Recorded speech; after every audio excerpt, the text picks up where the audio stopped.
Hi, good Friday morning. It is a feel-good football Friday Fiesta by Suck. That's my hot take for the morning. 'Cause I was all fired up to have a weekend off, like of no Nebraska football. I got a home basketball game and a couple other things going on. But I was like, yeah, you know what? This is a good bye week. The Big Ten maybe likes Nebraska. They gave them a bye week after Michigan. Yep. They gave them a bye week after a trip to Los Angeles and back-to-back games against the Californians. But now I get to Friday and I'm like, it'd be nice if they play this weekend. We're going to have something. Because I look at the slate and I'm like, Whoa, you don't like the slate? I mean, if you're Yeah, I'm with YouTube, you. if you're a YouTube TVer, you're shut out. Sure. The two best games you're not going to be able to watch. If you got BTN though, you'll be able to watch Iowa and USC. So Be warm tomorrow. I am anti multiple buys, and I say it a little bit sarcastically because I like a little football this weekend. But we'll get football next week. But we got a lot of football this morning. We had good football last night. We had the right guy won the American League MVP, and we have hoops this weekend with red, blue, and black Nebraska all in action. Good morning, boys. I'm so excited for this slate. I don't know what I'm more excited to find out, how the ACC football standings pan out or how the AFC North standings pan out. I mean, this is a big week. Now the NFL, yeah, this is one of the rare times that I think the NFL slate is so much better than the college football slate. I'm with you there. I agree. And honestly, Doesn't happen very often. we get to the point in these like weird blocks of the season in the NFL, I'd say probably like week 7 to week 12, where it's like we kind of know what the teams are, and like there's a lot of really just bad there's bad games because we know last week. We know this team's bad, we know this team's over, we know this team's making the playoffs, we know that this team is on the bubble, whatever. We don't really get the great like, hey, week 13 to week 18, like we're deciding the playoffs yet, but we're turning the corner in the NFL. This is great. I don't know. It's going to be 80 today. That's all I care about. You're not excited for Alabama, Oklahoma? That's a riveting matchup. Yeah, but usually we have multiple games. Yeah, like I could get you 10. I can only get you probably 3 or 4 this weekend to get the Jimmys rustled. You're not rustled for Duke versus Virginia with Chandler Morris may or may not play. I'd be rustled. I would be fired up, but Danny Kaelin was starting at quarterback for Virginia. They I think Duke bounces back in that game, by the way.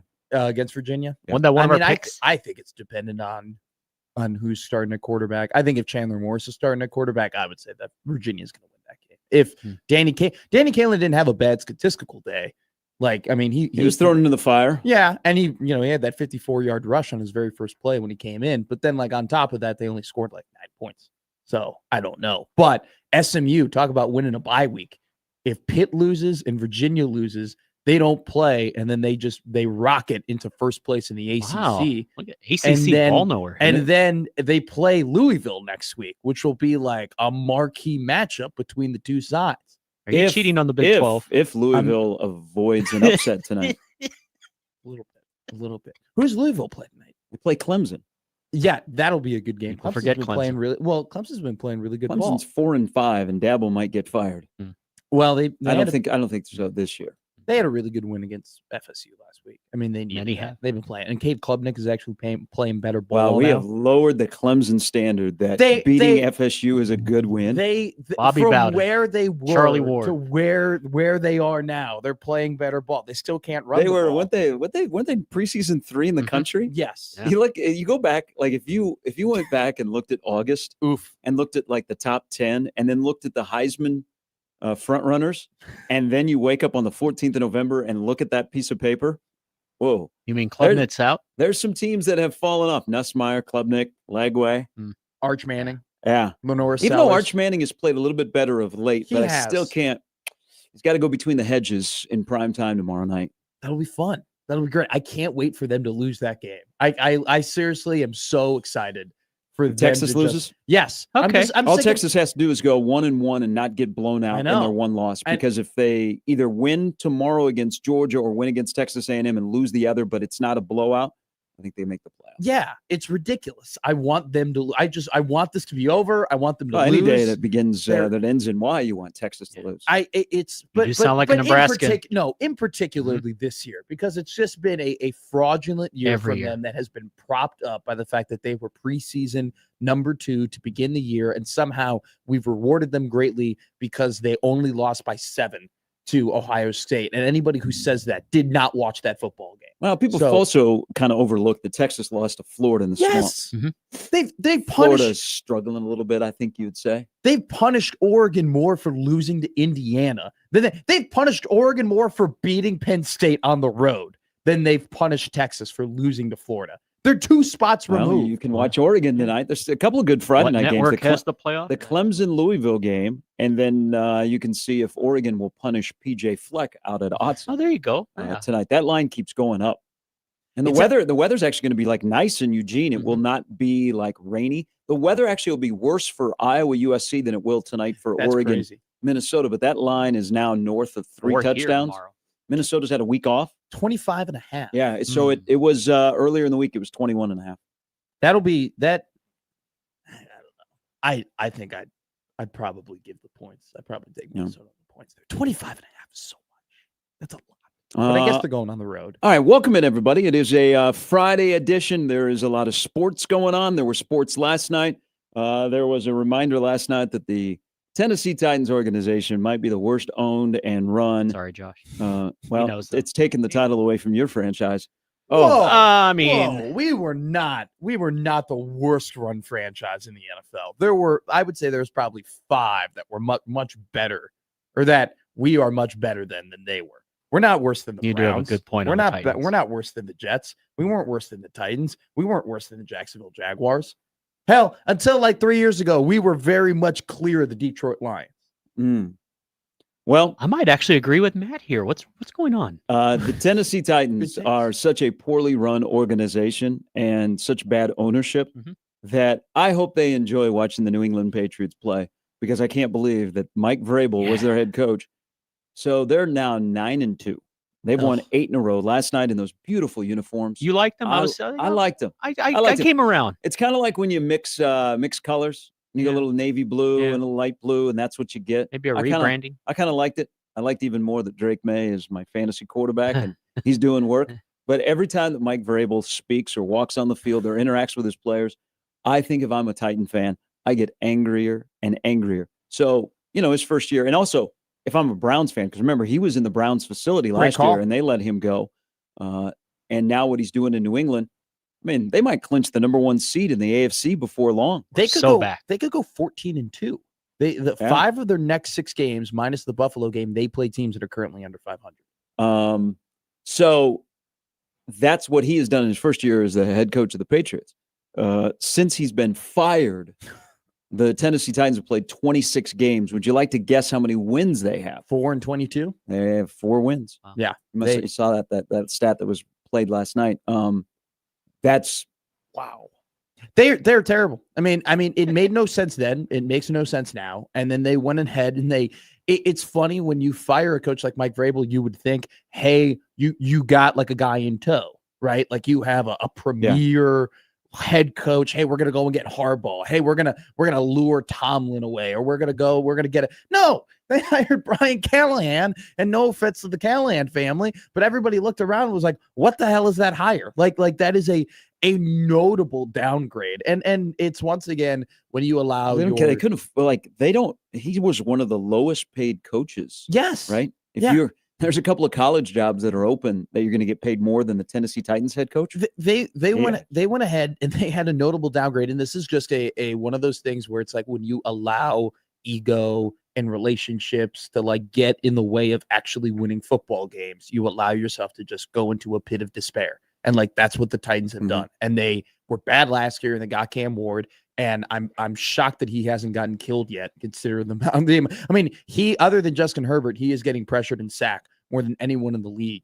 And they have just not allowed their rookie quarterback to develop whatsoever. And then the marketing, oh my God, Cam Ward's the number 1 overall pick. Like we don't talk about him enough. Yeah. That's the Titans' fault. Like that's all on the Titans. That's all. Like they should be good enough to market their future franchise quarterback and be like, hey guys, be excited for a football team. No, they're terrible. They're not well run. I think Drake May has exceeded expectations. Oh, big time. Whether the Giants tried to move up to draft him. I think if you redid that draft when Drake May's your number 1 quarterback, but I didn't think I liked him in North Carolina, but I was so burned by Trubisky. Sure. And That, Howell. that I thought, oh, North Carolina quarterbacks, man. Drake May last night he had a guy in his face, threw it 56 yards downfield. Now the wide receiver dropped it, but he's at 72% completion rate for the year. He's near 300 yards again last night, and he's a quarterback of a team that's 9-2, and him and Stafford and Taylor are all three in the running to be the MVP. Hell of a year in New England. Welcome back, New England Patriot football. I thought he was going to be a bust. I think there were a lot of people that thought that. I didn't think it was going to work out. I thought, was it more the franchise? Yes. Yeah. It was the O-line, it was the franchise, and he was raw. And I was like, I just don't see how you can throw that raw of a quarterback into that bad of an offensive line and he's gonna end up flourishing. So Tennessee's a big loser from last night, watching that game. Yeah. I think Bill Belichick is as well. Shows you the Belichick head coach GM, because they have drafted better in a couple of years. Yeah. And they hired the right coach. Well, they've also kind of enjoyed New England Patriots being back without Tom Brady. I'm not. We had this, when you were gone last week, we had a whole segment on this about how much I hate we respectfully disagree that they are back. I embrace that they're back. I think that's good for football. Mm-hmm. You know what? They're the Patriots. This version of the Patriots with Vrabel as a head coach are immensely more likable than Belichick, Brady, and Gronk. I agree with that implicitly, and I think just Mike Vrabel, because of just how stupid Tennessee is, has become more likable because everybody knew he got done wrong, and so now people like that he's flourishing. But I just don't like the fact that there are kids my age who got to live through the New England dynasty, and I was watching what was going on over there, being like, yes, you finally get to face pain. You finally get to wallow in the depths of despair. I told him he doesn't remember Rod Rust. Well, I mean, Tommy just Hudson, not being able to find Steve a quarterback. Grogan. Yeah. I was just like, Tony Eason. Yeah. Look, I was just like, I was like, come on, New England, welcome to what reality is. Welcome to not being able to find a QB. Welcome to mediocre seasons. And think they can win the Super Bowl? No.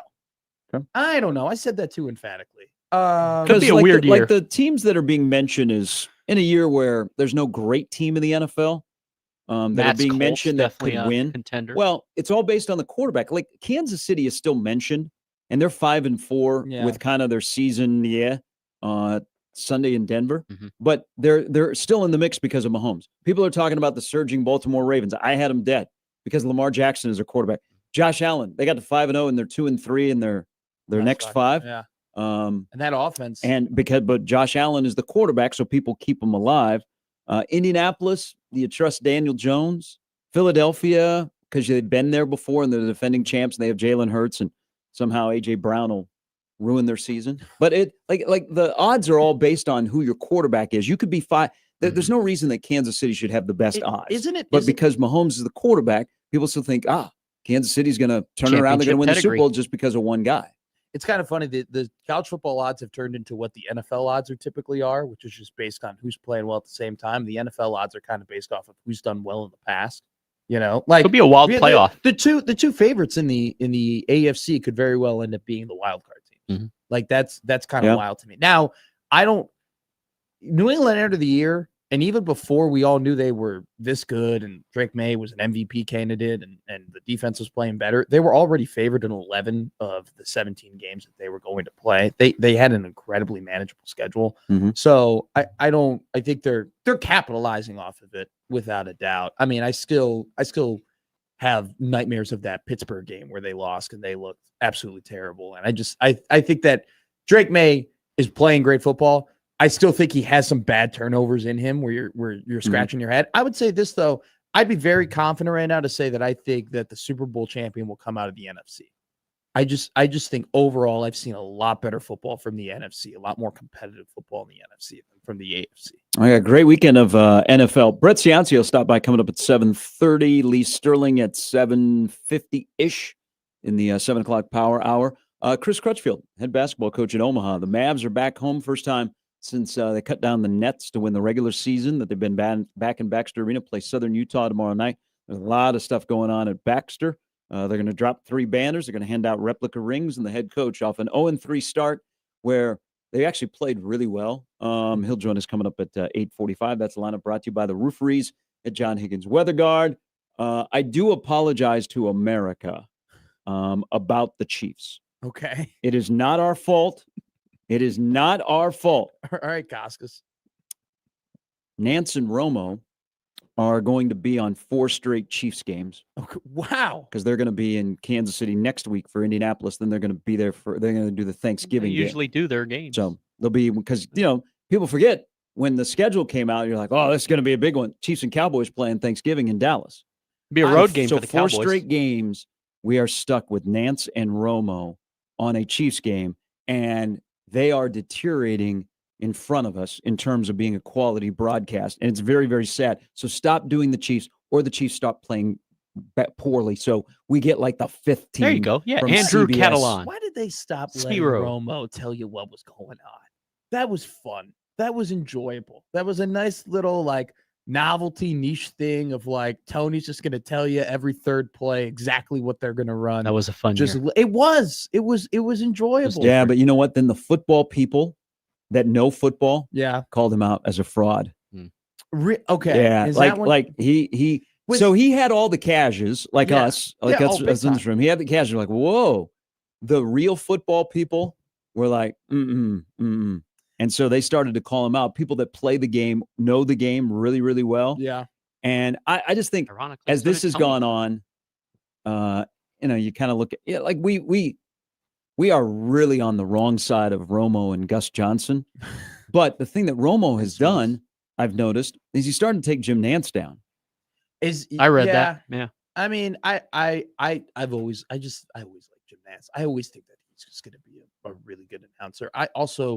I've been very red zone pilled this year, where in all honesty, I haven't really been listening to Nance and Romo all that much. I'm with you, but that's because my team sucks. Yeah, to the point where I can tell you that Nance is just absolutely faltering. Now, you being a Chiefs fan and them being your local broadcasters, essentially, I'm sure I'll take your word for it. But Now he's still got a pretty good fastball, but you Sure. can tell that like how old he gets is he? annoyed by Romo. Nance? How old is he? Mid-60s. Okay.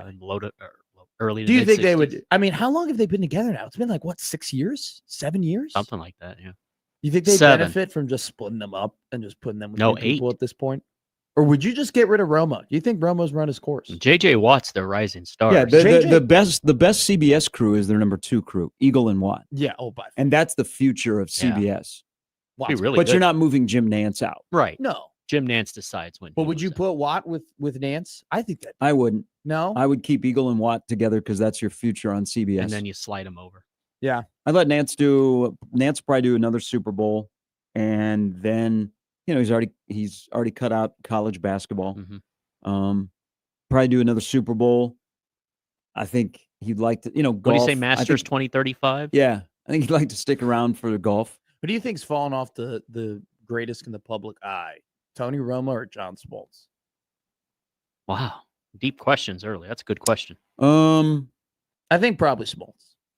Smoltz. Yeah. Because There's people more started complaining. with both guys. They started listening closely to what they said, and they realized that it is talk and say nonsense.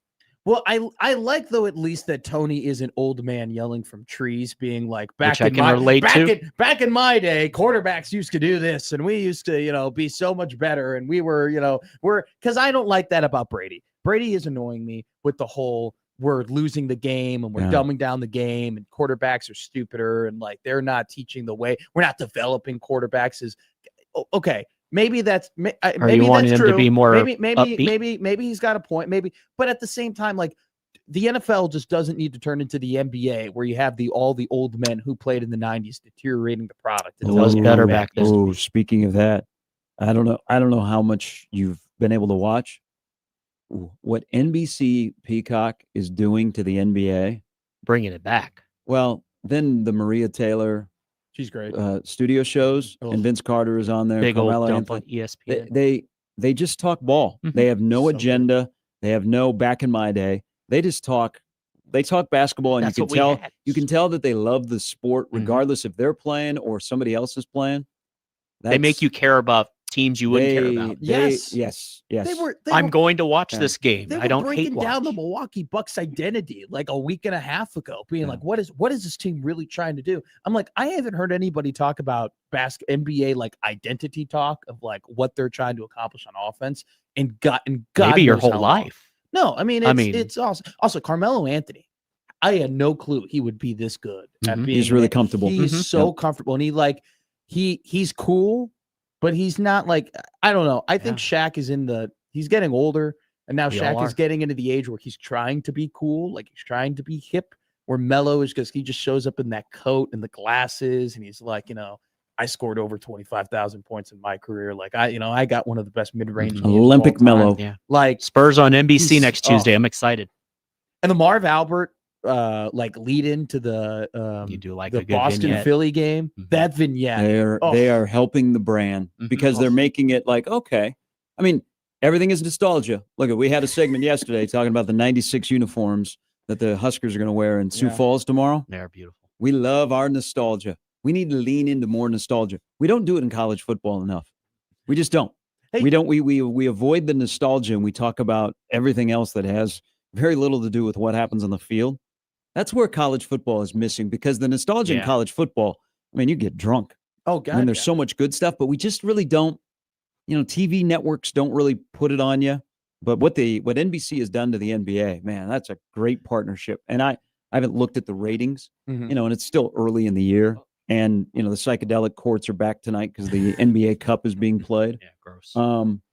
But the nostalgia and then just talking ball. Oh, No yeah. agendas, no hollering. I don't need to turn on my TV and have Gus Johnson screaming at me, or Stephen A. guys on Smith. ESPN just hollering. Why are you hollering at me? Even on their NFL pregame show. Why are you hollering at me? Stop yelling. Just talk. My please. favorite ESPN show. I'm pissed that I'm not mad at YouTube TV about the games. Is Mina yelling? No, Mina's. Oh. But Mina had to apologize to people the other day Because Outkick? No, because Outkick go after her? No, because the solitaire thing that she promoted that ended Oh, up being like a yeah. whole. Yeah, she had to Kind of a apologize scam. for That's that. okay. And then a lot of people who wanted to take victory laps on Mina just took a lot of victory laps on Clay Mina. Travis? Him and Dave Portnoy. Oh, I mean, this makes me it's like been her a even while. more. It's been a while since you've been able to take a victory lap on Mina Kimes, so everybody really just tagged in and did it. But I'm mad about YouTube TV because NFL Live is what you're talking about with NBC and basketball with NFL and football. Mhm. Like with Orlovsky and Laura Rutledge and Mina Kimes and the people they bring on there, they literally just sit down and they just talk football. They still And Wendy they like Knicks. break down film and like it's to your point. They're not yelling at you. They're not screaming at you. Yeah. They're not doing anything like that. Now, you like pro wrestling and you know that pro wrestling is great on nostalgia. I mean, they've essentially made the brand. What if we did pro wrestling in college football? Like all of a sudden, like the lights go out. The Rock's coming back to play for Miami. The lights By go the way, out. nice Aaron Judge imitation of The Rock yesterday. We did a little eyebrow, did a little No, what he was wearing. You smell it, Aaron Judge is cooking. the lights go out. It's dark. They put a light on the tunnel, and all of a sudden they open up the door and say, by God, it's Cam Newton. Cam Newton's return to play one game for the Auburn Tigers. Can you imagine the pop at Memorial if Eric Crouch came back through the tunnel? The pop would probably Lateef. be knees Mel cracking. Lateef, Eric Crouch is here. The 2001 Heisman. That'd be incredible. Landale White's return for USC. You know, Eric. Hey, by you the think way, he'd be gone? I'm Or pretty sure I be down? walked. I don't follow him. You don't hear much from him. I'm pretty sure that the USC game on the streets, I walked past Lendale White because there were a lot of people that were stopped that were wearing USC gear that were talking to him. And I'm like, I think that's Lendale White. But didn't he get a little sideways with USC? I think I so. think that whole The Pete era Carroll, yeah. of Pete Carroll just Yeah. got sideways with USC. All right, Didn't that happen to us in Cincinnati where we were getting our like credentials and there were like a bunch of guys behind us that were on the Chiefs from the year Yeah. before, and you were like looking at them and No, they were in the current Chiefs. yeah, and you were looking at them and I'm like, what is Gary looking at? And you were just you're kind of looking back and you're looking back, you're like, it's our starting D tackle right there. Mhm. Like that's our whole front seven. Karlaftis and Leo Chanel. I was sick. Well, there. All right. You have the lineup brought to you by the Roof Freezer, John Higgins. Weather Guard. We have lots to talk. We'll have our picks as well. How are we doing in that contest? Make a little ground last week? Hudson's pulling away. Oh, your contest. Our My little contest. Gary's pulling no. away. No. I think I was 1-1-1 last week. I think you did it again. I honestly haven't checked. I have to go back. He's giving you All an right, you do opening. During the show. Have you just given up? Do you want to just get your punishment now? No, Okay. I'm not going to give up. I'm not going to give up. All right, Don't that's give good. Yeah, don't give- January 1st. Don't ever give up. I will say yes. Don't ever give up. I don't like that S-seating grin you got over there with the. You're kicking my ass. I know you're kicking my ass. Am I okay? I thought We all last know week, I he's thought kicking last your week ass. you would make a big jump because I had a bad week. Gary, here's the thing.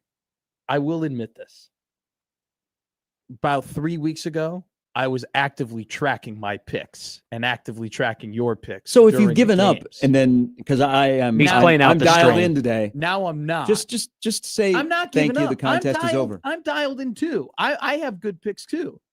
You just stop paying attention to the contest. No, He's playing the rookies and guys auditioning for a I'm job next saying year. that like I was treating my picks and your picks as if I had actual money on them. Oh, okay. A couple I of got weeks you. ago. So you just kind of throw away. I'm not throwing it away at all. I right. just haven't gone back. I haven't gone back to check and make the graphic yet. Like I'll go Pez back is and Okay. check and make the It's graphic. okay. I'm going to be the okay in this competition. You got me fired up. I'm going to be the anti-Denver Broncos right now.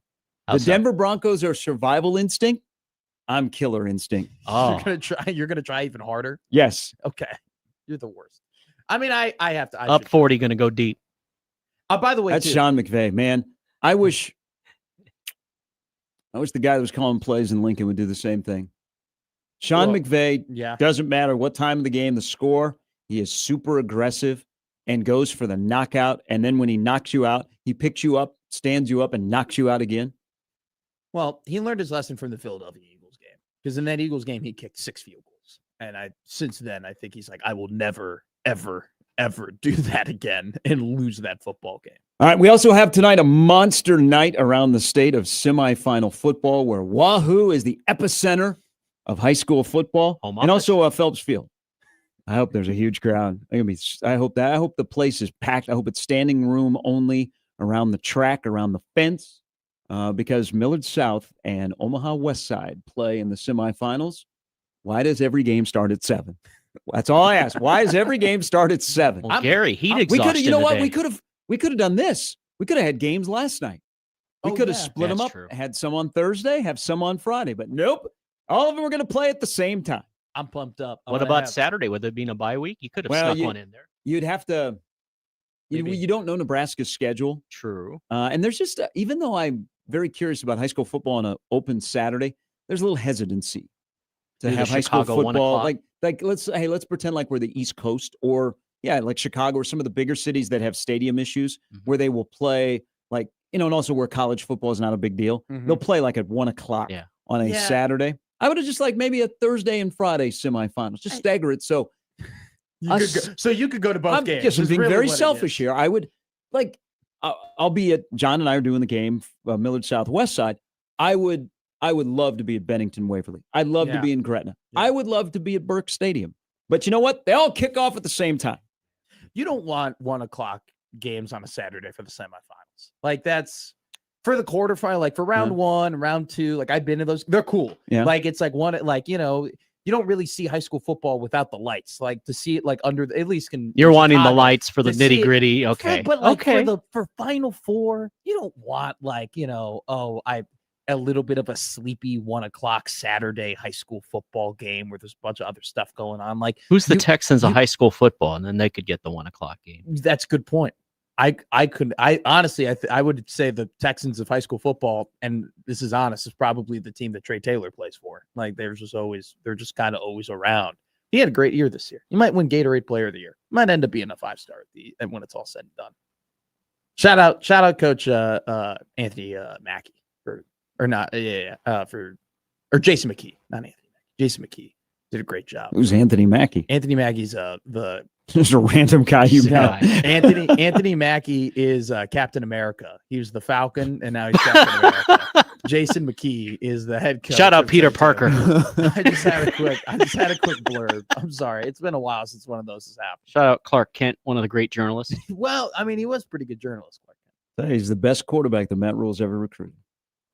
He's better than the current 2 that are on campus. He's great. He's really, really good.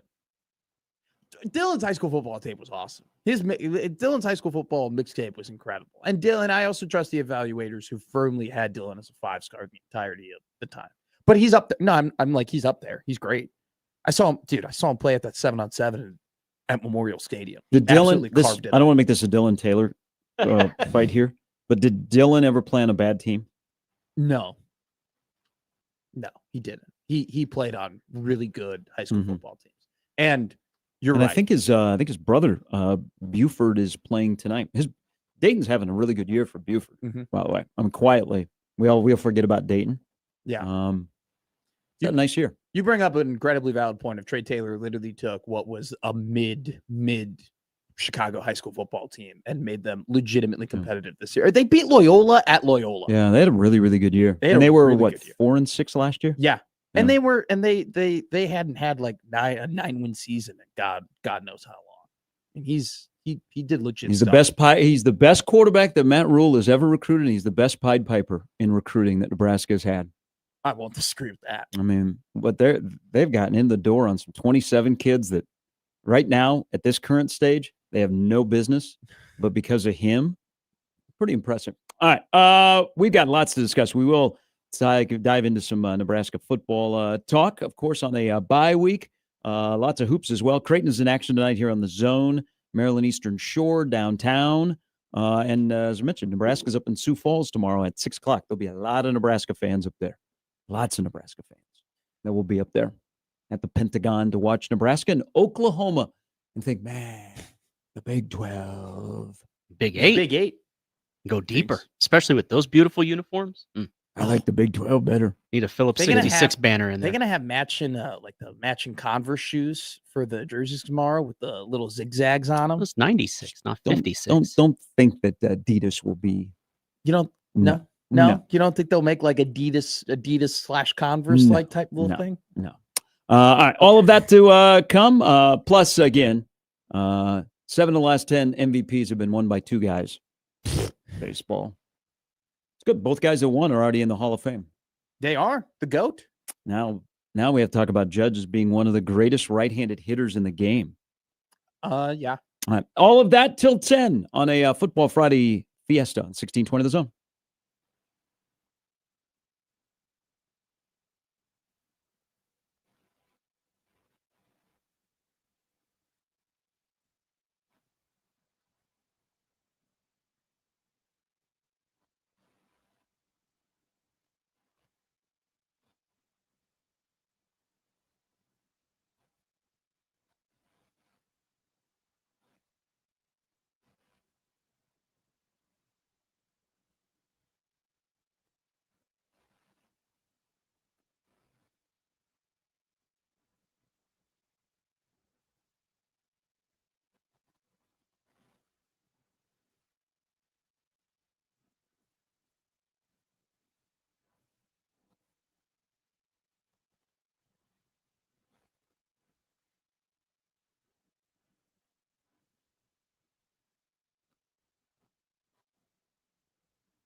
All right, welcome back into Feel Good Friday Fiesta.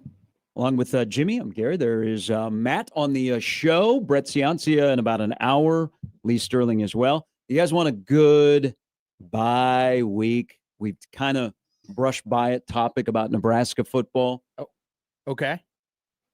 You ready? I'm ready. This is a perfect bye week. I'm trying to guess. You got internally. nothing to talk about. Talk about this because I got an email yesterday. Not a former player, which I'm hearing it more from former players than just a regular fan.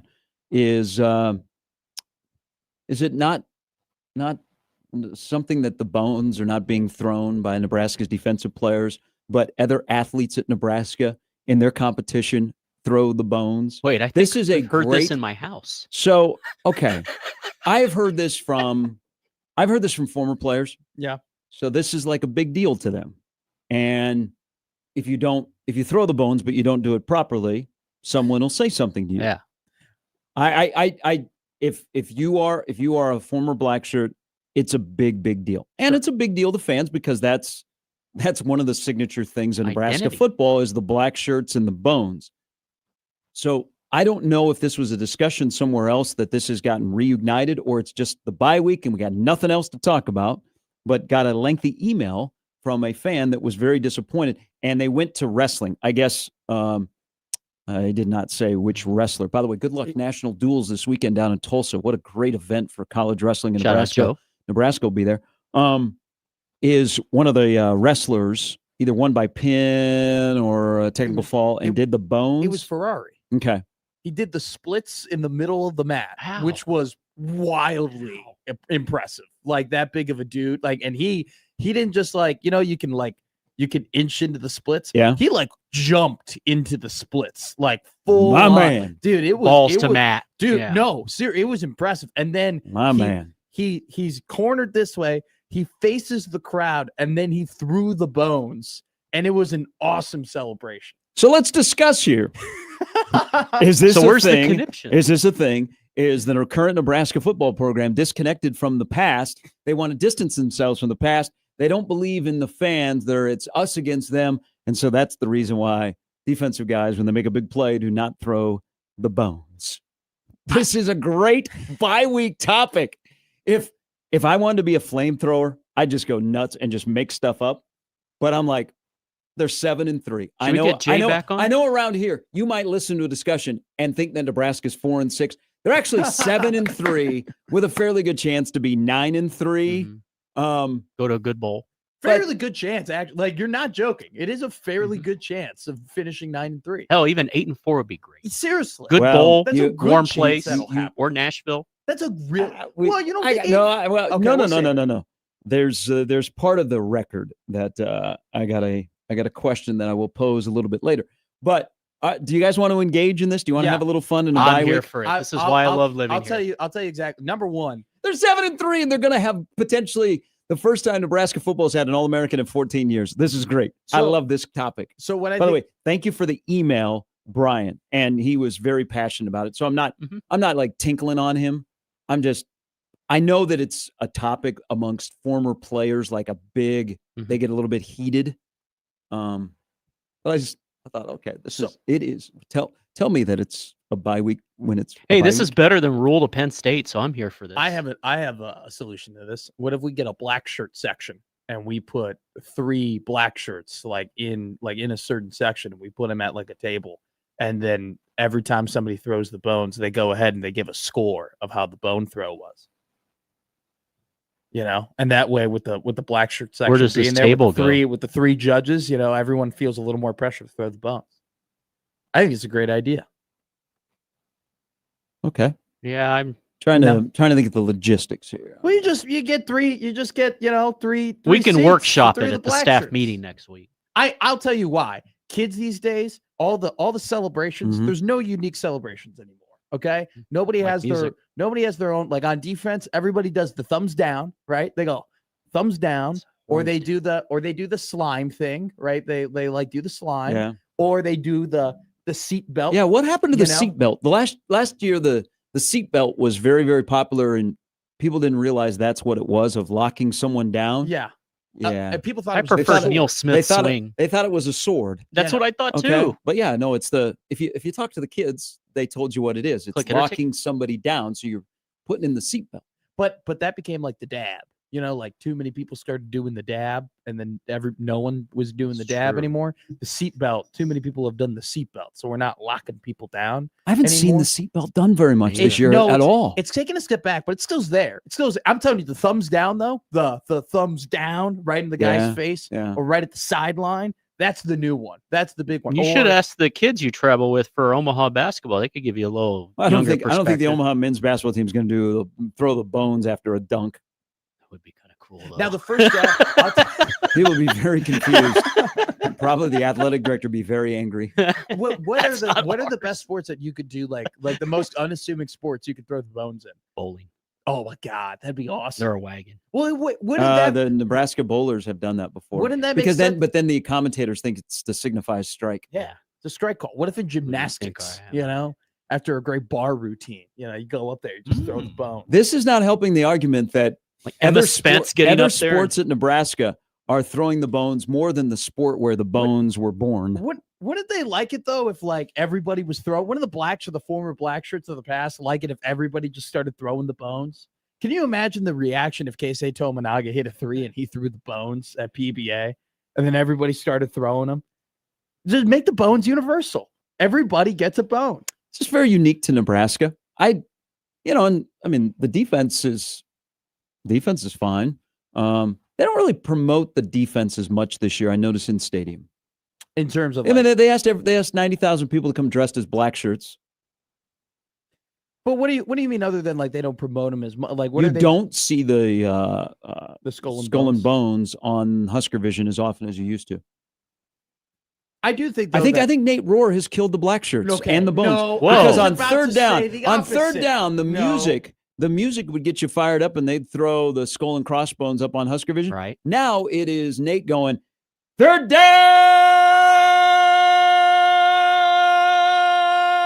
down, Was and that 5. Was that a tryout? No. Was that your application?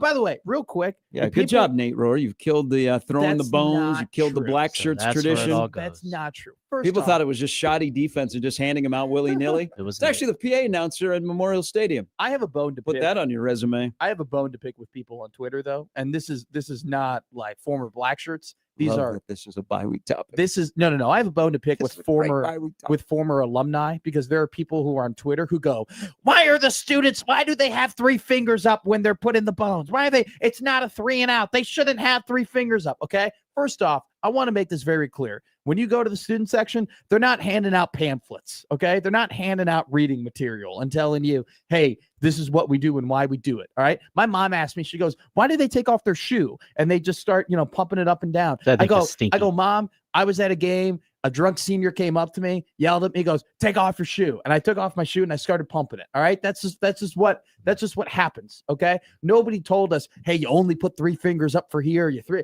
No, we put 3 fingers up because it's third down. Hey, it's third down and I'm throwing the bones. Not that it's 3 and out. I'm okay with that. I got down. no problem. Last time I was in that stadium, the fans showed up. Mm. The fans did their part. Mm. They made noise. People stood, and people didn't get hollered at for standing. Okay, we'll see you in a couple of weeks. Yeah. Preliminary forecast, Burr. Okay. Saw it today. Let's I go. thought it was 78 degrees in the 17-day That's today. forecast.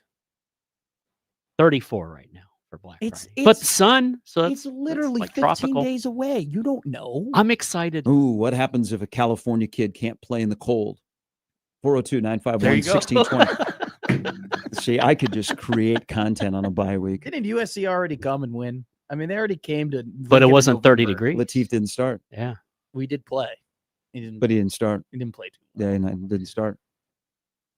That cold weather against Iowa has taken down some Tommy Armstrongs. You know, next Mhm. year we should make a wheel of bye week topics, and we just random stuff to talk about with Nebraska football, and just have it land and spend a segment on it. Terry writes in, said, hi, guys.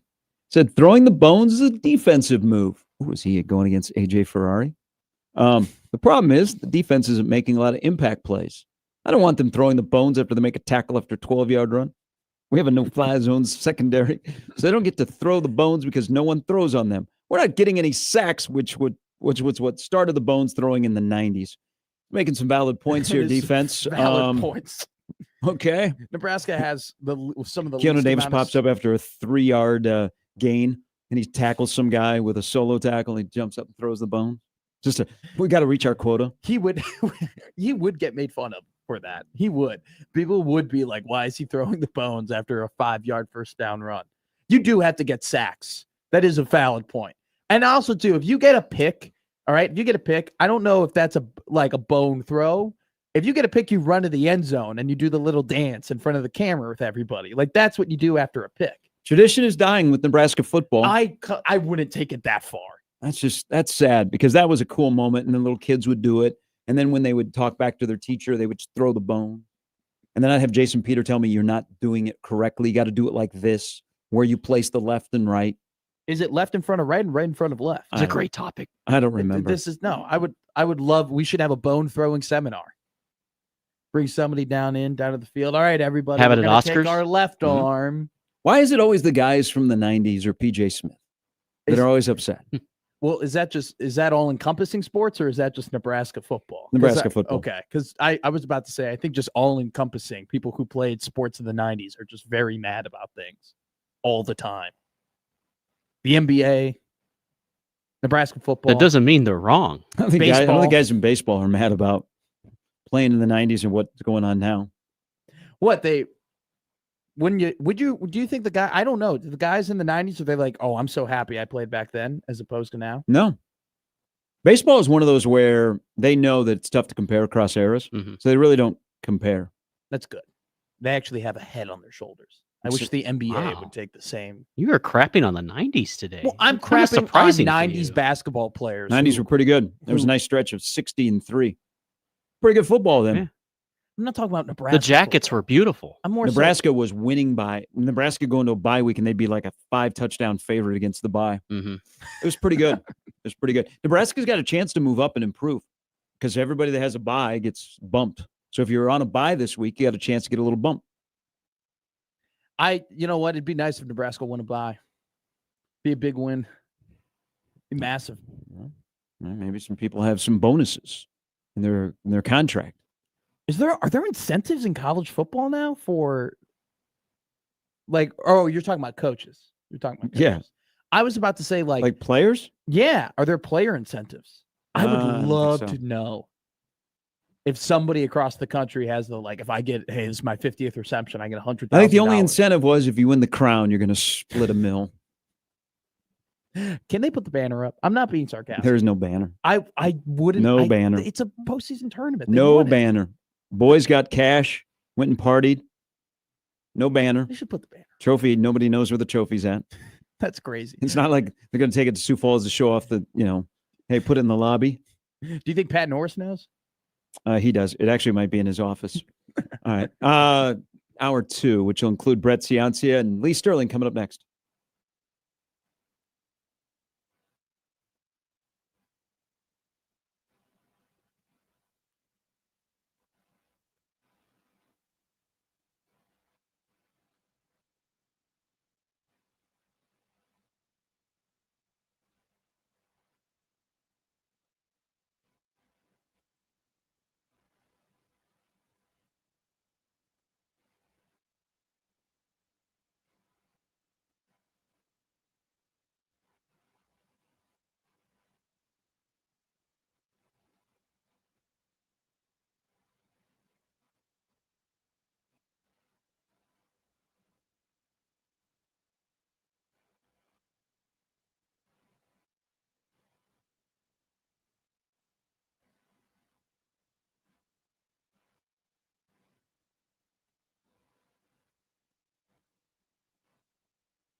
All right, it's a Friday, big hour. We go Brett and Lee back to back. Also, it's playoff or bust, $15 sweepstakes.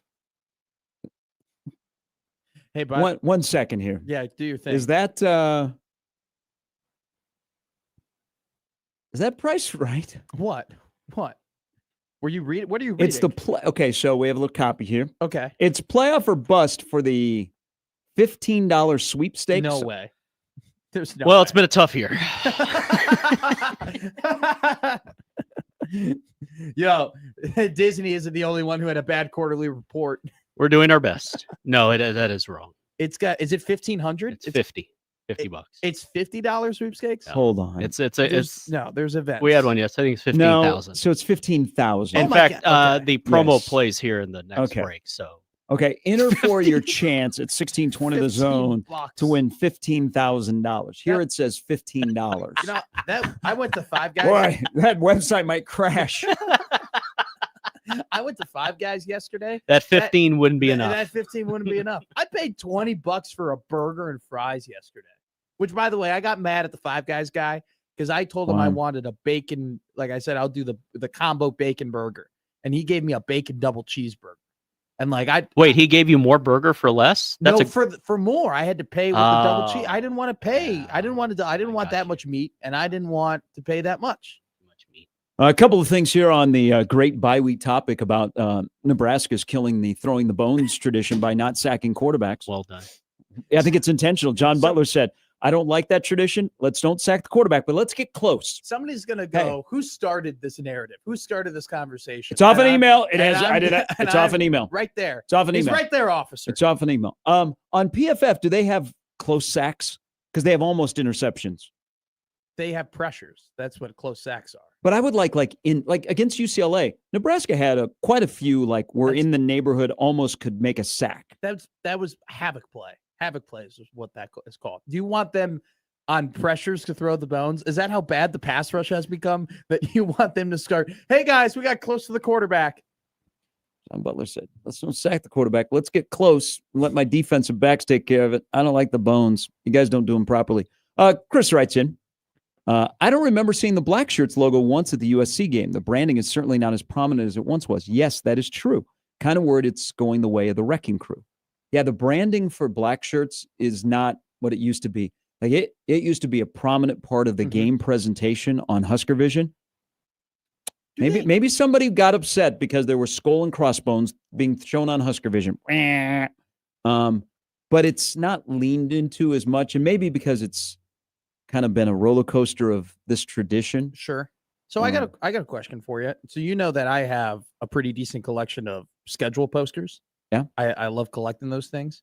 And I went to a nice little shop over here, and they had the Black Shirt posters, right? They had the team like the 1998 team poster, and then they had the specific, hey, these are the Black Shirts. Here's Pat Kelsey, like this is what we're looking at, right? Do they do that anymore? Do they do a Black Shirt? When was the last time they did a Black Shirt poster? They're a little bit more professional. Okay. Like back in the day, guys would be in shorts and then their black shirt, or t-shirts, or they'd be on a cement truck, or they would be like at the airport. I have Jay Foreman in like a black, like a wife beater, and he looks and I think they made the guys work out before they took the picture, so they got the perfect sweat. Okay, on them. so that is the 98 poster. Yeah, and so sick. they spritzed them. They put a little oil in spritz. Did they? Yeah. I would have liked it if they hey boys, we're gonna work As soon as you're done working out, go in that room. There's one thing that has changed. Don't shower. And they still have the schedule posters, but they're more professionally done. They're not cool. All right, I'll just say it. They're more professional. Like back in the day, they were more of these are their personality. Yeah. Which made them great. Yeah. They're not cool. If you really want, you've got to go look at the Nebraska 90s basketball posters. Really? Now, those are the ones where you're like, yeah, when you're doing it in a classroom. So that's the Chubbuck was on that team. It all makes sense. JB was on that team. But yeah, back in the 90s when schedule posters mattered. Well, yeah, they still matter. People still collect them. I pick them up. But they were more of the personality back then where they were, I don't want to say not professionally shot, but they were not like in a studio with Right. great lighting. They were just, guys, Yeah. you are the black shirts. Look mean in this picture while you're wearing gray shorts, your Adidas football turf shoes, and wear a sleeveless black shirt and just stare at the camera. Yeah. What's wrong with that? That's awesome. That's like when men were men, that's cool. I mean, I have so for the years that I went to school, I have every poster. So 2020, 21, 22, and 23. I woke up every day. I go, what's up, Jaquez? And, I'd hop out of bed or whatever. And they just, white background. They had like the Capitol in the back. They had Memorial Stadium, like kind of faded off. They had like 15 players. If you really want to go down the road, I seniors. know you're starting to find like nostalgia places. There's a great place in downtown Ashland. It's got a bunch of old programs and media guides. Look at the old programs, like the current program. If you go to Memorial Stadium, you get a program. Not the same. It's not the same, Yeah. because back then you would have like the final home game of the year would have the seniors with the coach. Mhm. You'd have one would have the captains. Yeah. It was just one would have your position group. You it was a little bit different. You have the program collection. You should bring in one of your, not your favorite program, but you should bring in a program and like we should look at it. 19. I want to see it. It was a 1982 one with Dave Remington and That's- Coach Osborne and Steve Damkroger. Yes, I know awesome. which one you're talking about. Those pants. Yeah. The Neck coolest rolls. one that I have is, I mean, it's nothing compared to the ones that you have, but it's the 100-year anniversary Northwestern Nebraska one where it was like the old school one. It's still That cool. that one I have like, because I have a bunch of programs too, but they're not like collector's items because Nebraska didn't win when I went to school. But I have that one like locked away. They don't always have to be collector's items. I just get one. I still to this day. I collected every one for games I I'm saying covered. the quality of the ones in which I own are not very high because 4-8, 4-8, 3-9 is what we're. I mean, they might have a 9-3 season and they discontinued the physical copy of the media guide. That's terrible. They even did it in basketball. I have a collection of basketball media guides, and now Same. they've gone all digital. Can they not grandfather you in? Well, so there are 2 football media guides that are printed, Okay. but they are under lock and key. Because Sip and I have collected media guides, Yeah. and Mike Babcock, and we've inquired about them. And But there's not a chance. why? It's just paper. No. I have to look at this. So you brought up a point. There is, I'm thinking, I think I'll be out of town, so I might need you to go. There is an auction. Oh. Somebody sent me. Okay, so UNL Surplus Public Auction Okay. is coming up on, let me look here, November 22nd on the East Campus. Okay. And so they have put up pictures of what they have. So Okay. it's the UNL Surplus Auction, UNL football team photos framed, There you go, exercise equipment, That's all you audio, video equipment. They've got a lot of like the framed, like the pictures with the captains, Okay. and then the team picture and how that season unfolded. But yeah, there is a UNL Surplus auction next Saturday on East Campus. Got a bunch of Nebraska football stuff, and then it looks like it's old. It's got an old tuba. It's a bunch of like also stuff from the old weight room. Oh my God. Yeah. All right. Okay. So am I going for you? You need to go. You need to go just in general. I need to look at more of what is available. This is not like the garage sale that they had. This Oh, I see some of the things there. Oh my God. Look at those dumbbells. He's in. Oh my goodness. yeah, I wonder. So these are Oh, I see. there's a lot of framed. There's the Yeah. Rozier and Jeff Kinney framed Sports Illustrated.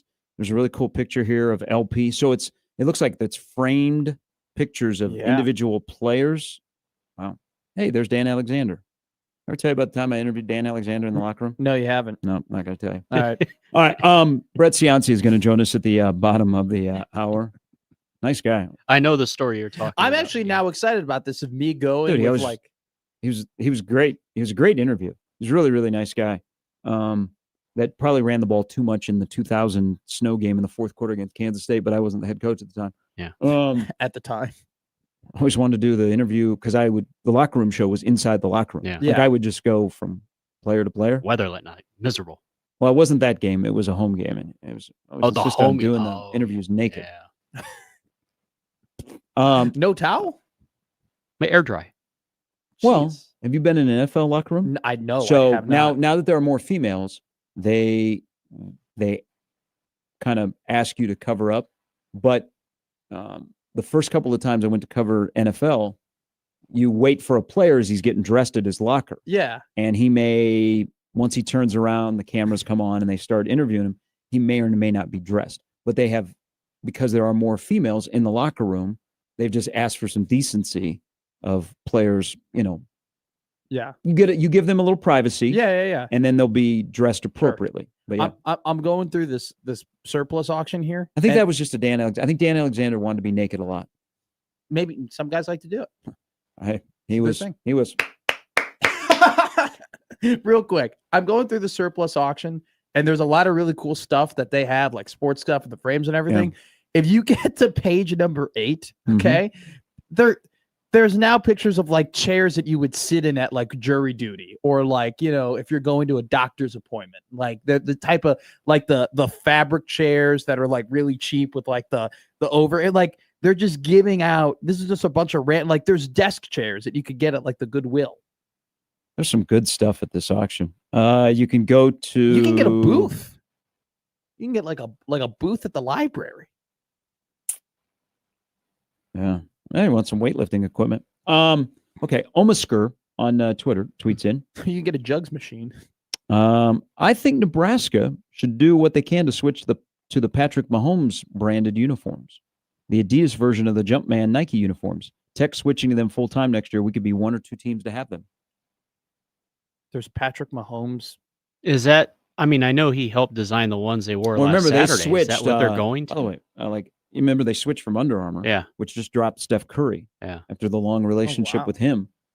Because of Mahomes, they went to Adidas, and Mahomes has his so much own brand. Mm-hmm. I'm trying to. Oh, okay. I didn't know that there's like he's become like Jordan, where he has his own Adidas branded things now. Good for Patrick Mahomes. I think Nebraska's deal with Adidas goes to 2028. Okay. When they signed that $128 million deal, which, more big brands in college athletics have gone over to Adidas since that deal was signed in 2017. Tennessee and Penn State. So we'll see what Nebraska wants out of the Adidas. I mean, I know we all look at the branding and the alternate uniforms and stuff, like what Nebraska wants in terms of gear for players and all that kind of stuff. They're very happy with the Adidas thing, but I mean, that was 11-year deal, $128 million was what Nebraska signed with Adidas. Adidas has always been good to Nebraska. Yeah, we're just going to base it off of. But when they were winning championships, what were they wearing? Well, the first one was Apex. Yes, but then Adidas came in '95. I got to give credit to Adidas. So Adidas got 2 championships. I'm going to just blame Coke.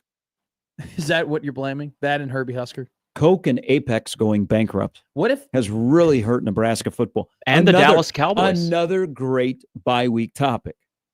What if Nebraska went like champion?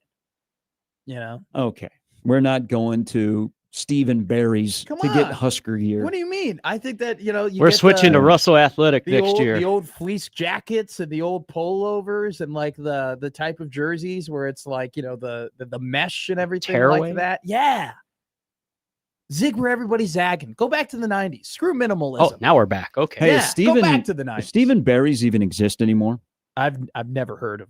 Is that like a play it again type deal? It's probably about you would have been really young. I don't know, probably 15 years ago. They went out of business. Yeah. It was pretty popular in Lincoln at Gateway Mall. Yeah, I've heard of it. I was barely alive for Radio Shack. So it was like a lot of footwear, accessories, casual clothing, that kind of things. They seem to be in every mall in America. Oh, it's done. Except it's fully defunct. It's deceased. It liquidated its business in 2009. Yeah. No, I've never seen this before. Brian writes into the Equitable Bank inbox. He said, following up on your tweet about branding, he goes, I've noticed it as well. It usually, they would throw up a song or the black shirt logo on Husker Vision when the first time the defense came on the field. Back in black. He said, I have not seen that this year. I'm looking at this 1990 Husker black shirt poster right now. Look at how sick that is. Mhm. Look at how dope. The It's just hair. a bunch of Hell Look yeah. at the fellas in that poster. okay. They don't make men like that anymore. They're not like beefed up like they used to be. I mean, the biceps in that picture are ridiculous. When I'm telling you, dudes. This is cool. I don't need the whole Definition of $1 million dudes. like studio with the high definition cameras and the 8K or anything like that. I need a bunch of jack dudes who look sweaty just standing over weights. Okay, that's Well, they kind of have that. Remember, but the lighting is a lot better and the cameras are a lot better. Remember, wasn't too long ago, Nebraska in the middle of the summer had a combine that they were taking pictures on. yes. That is Why didn't they take their their schedule poster on the combine or the animal, the bull or whatever, steer? I don't know. I got no argument with somebody about it. I don't know my bulls or my steers. I should go. I'll just look at the balls. Okay, Brett Ciancia is coming up here in a little bit. Lee Sterling as well. Chris Crutchfield a little bit later. They're going to drop 3 banners from the rafters before Omaha and Southern Utah play tomorrow night as the Mavs celebrating last year. They're home for the first time. Unfortunately, he balled out last night. Markel Sutton will not be there. Oh, he no. is waiting for a week from the day when we go to see him at LSU. Okay. But logistically, Markel could not make it back. But J.J. White and Josh Strite, 2 key guys off last year's team, will be here, so that'll be pretty cool. What day will y'all be in Baton Rouge? Will Mike be in his cage? I know Thursday's the cleaning day. I don't know. They play. I was like, when they showed up on the schedule, I'm like, ooh, okay, trying to figure out our travel. Are we going to stay in Louisiana instead of coming back? LSU plays the next day. Oh. They play Western Kentucky. Oh, Cupcake Saturdays next week. That's right. yeah. Well, you And- don't want to see the Hilltoppers? No. Okay. I wanted to see a game where the place will be packed. You don't want to see the That'll home be of an Bailey 11 a.m. Zappi game. take on the LSU Tigers? Nope. I don't think that's going to happen. So Crutch will join us coming up at 8:45. They have a big night tomorrow night. They are giving the first 1,000 fans, courtesy of Highland Dairy, a replica ring. Nice. I compared it to the actual rings that we got. Yeah. It's a replica. Okay. I took it to a jeweler to see how much. Sure. Yeah, it's a replica, and it's a good-looking replica. It's not like one of these cheap replicas. Yeah, they did it right. I'm gonna try my best. Well, I'm gonna strut in here on Monday with my replica ring, baby. You know. Looks like my 99 Spurs ring. Yeah. I have You one. know, if I would wear them, I would be scratching my face, and when I'm thinking about a bad day, yeah. You'd be yeah. Brett, are you wearing them Saturday? No, I'm not gonna wear them. Why? You gotta wear one of them Saturday. No, I'm not. They're huge. Yeah, exactly. That's true. You Okay. could hurt your hand. Yeah. No, Bring the we got 2 rings. They're great. They're beautiful. They're just way too large. I mean, I can admit this. I got small hands. That just means I wear small gloves. Okay. Brett's going to join us here in a little bit. We got a big weekend in the SEC. Interesting game at the Coliseum where there could be rain between Iowa and USC. Tonight, Oregon and Minnesota play. And then Indiana plays Wisconsin. And Ohio State plays UCLA. And where's if you Big care. Noon, baby? Yeah. Wrigley Field. That'd be fun. Yeah. Big Ten be better. It's Wrigley, though. It is Wrigley. I'm talking about the scheduling as a whole. Oh, I totally agree with Your you. CBS game is 2, 3, and 6 teams. Gary, we've gone 3 straight weeks of the Big Ten slate being meh. We might be doing the whole Christmas decorating then. Oh, you should. There'll be people putting up lights today and tomorrow with the weather outside. Mhm. All right. That's still to come in a busy 7 o'clock hour of Football Friday Fiesta on a bye week. Great bye week topics, everybody. Keep them coming so we don't have to talk about real stuff involving the Nebraska football program. I like these topics. Posters and throwing the bones. Next up, will Latif run faster than Dylan when he comes out of the tunnel walk against Iowa? No. It's Gary and Matt on 1620 The Zone.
All right, coming up 8, we'll talk the night of high school football. The Final Four and the classes are set to go. Some great matchups here in this city, down in Lincoln. A, B, C1, C2, D1, D2, all going tonight. So we will get into that. Brett Cianci will join us here in a little bit.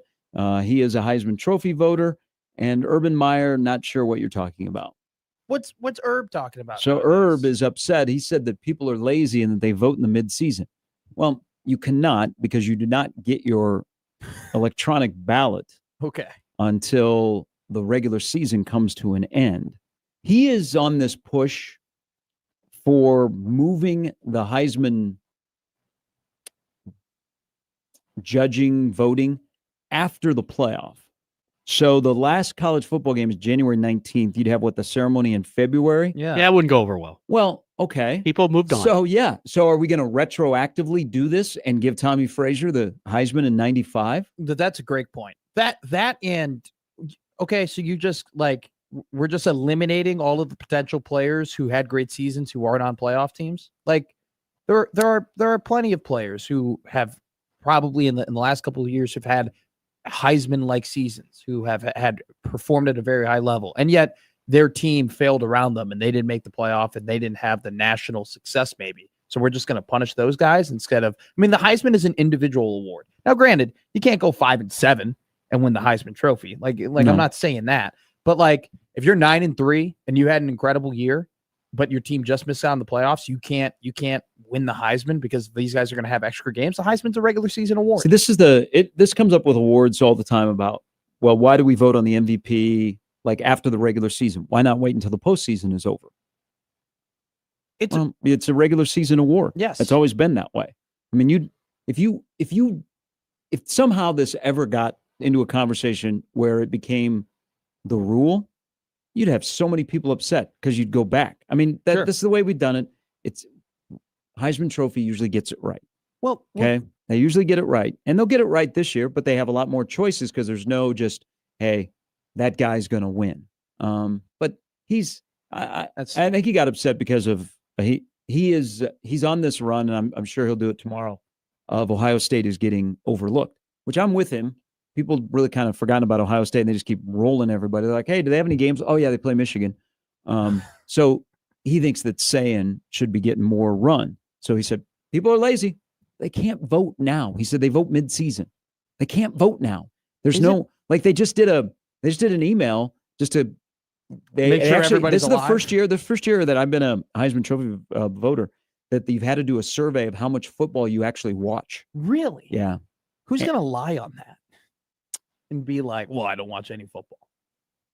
No, they had it was some pretty direct questions just to kind of sift through some people that maybe just have a vote because they're in the media. Sure. Or people that, have a vote because they watch football and they know football. And they probably the last couple of years got some pushback of people that have votes that maybe shouldn't have votes. It was the first year. It was a month ago. They sent out this long survey from the Heisman Trust. What's Urban talking about? Julian saying not getting enough run. He's second in the Heisman Trophy odds right now. He's plus 170. He's neck and neck with Fernando Mendoza. Yeah, that's so dumb. And so it'll come stupid. down to Ohio State, Indiana playing in Indy, and whoever wins that game will get a little bit more love. Now, what could happen is because, you do the regional, is that those two are in that region that they could split votes. Sure. Well, another thing too, though, Gary, is the whole it's a regular season award. Do you know what the postseason award is?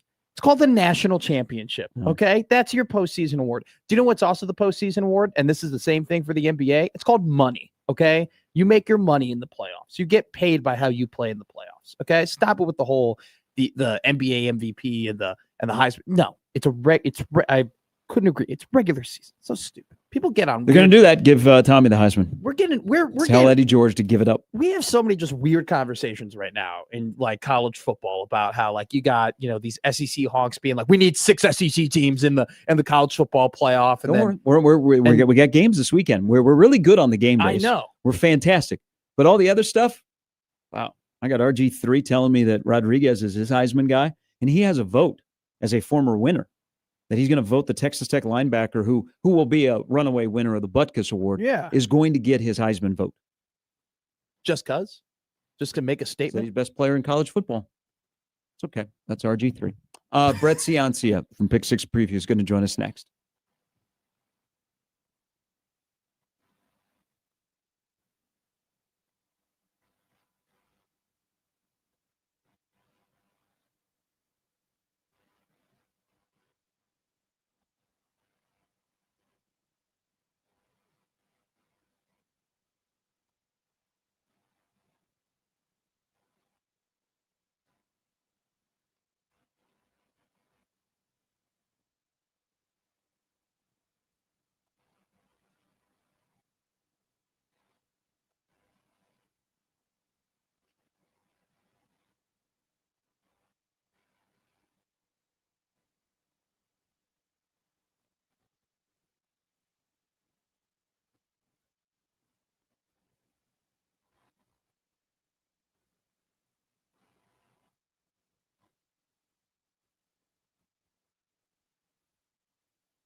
You're looking live at 3-6 Penn State against 3-6 Michigan State. It's the Big Ten game of the week on CBS.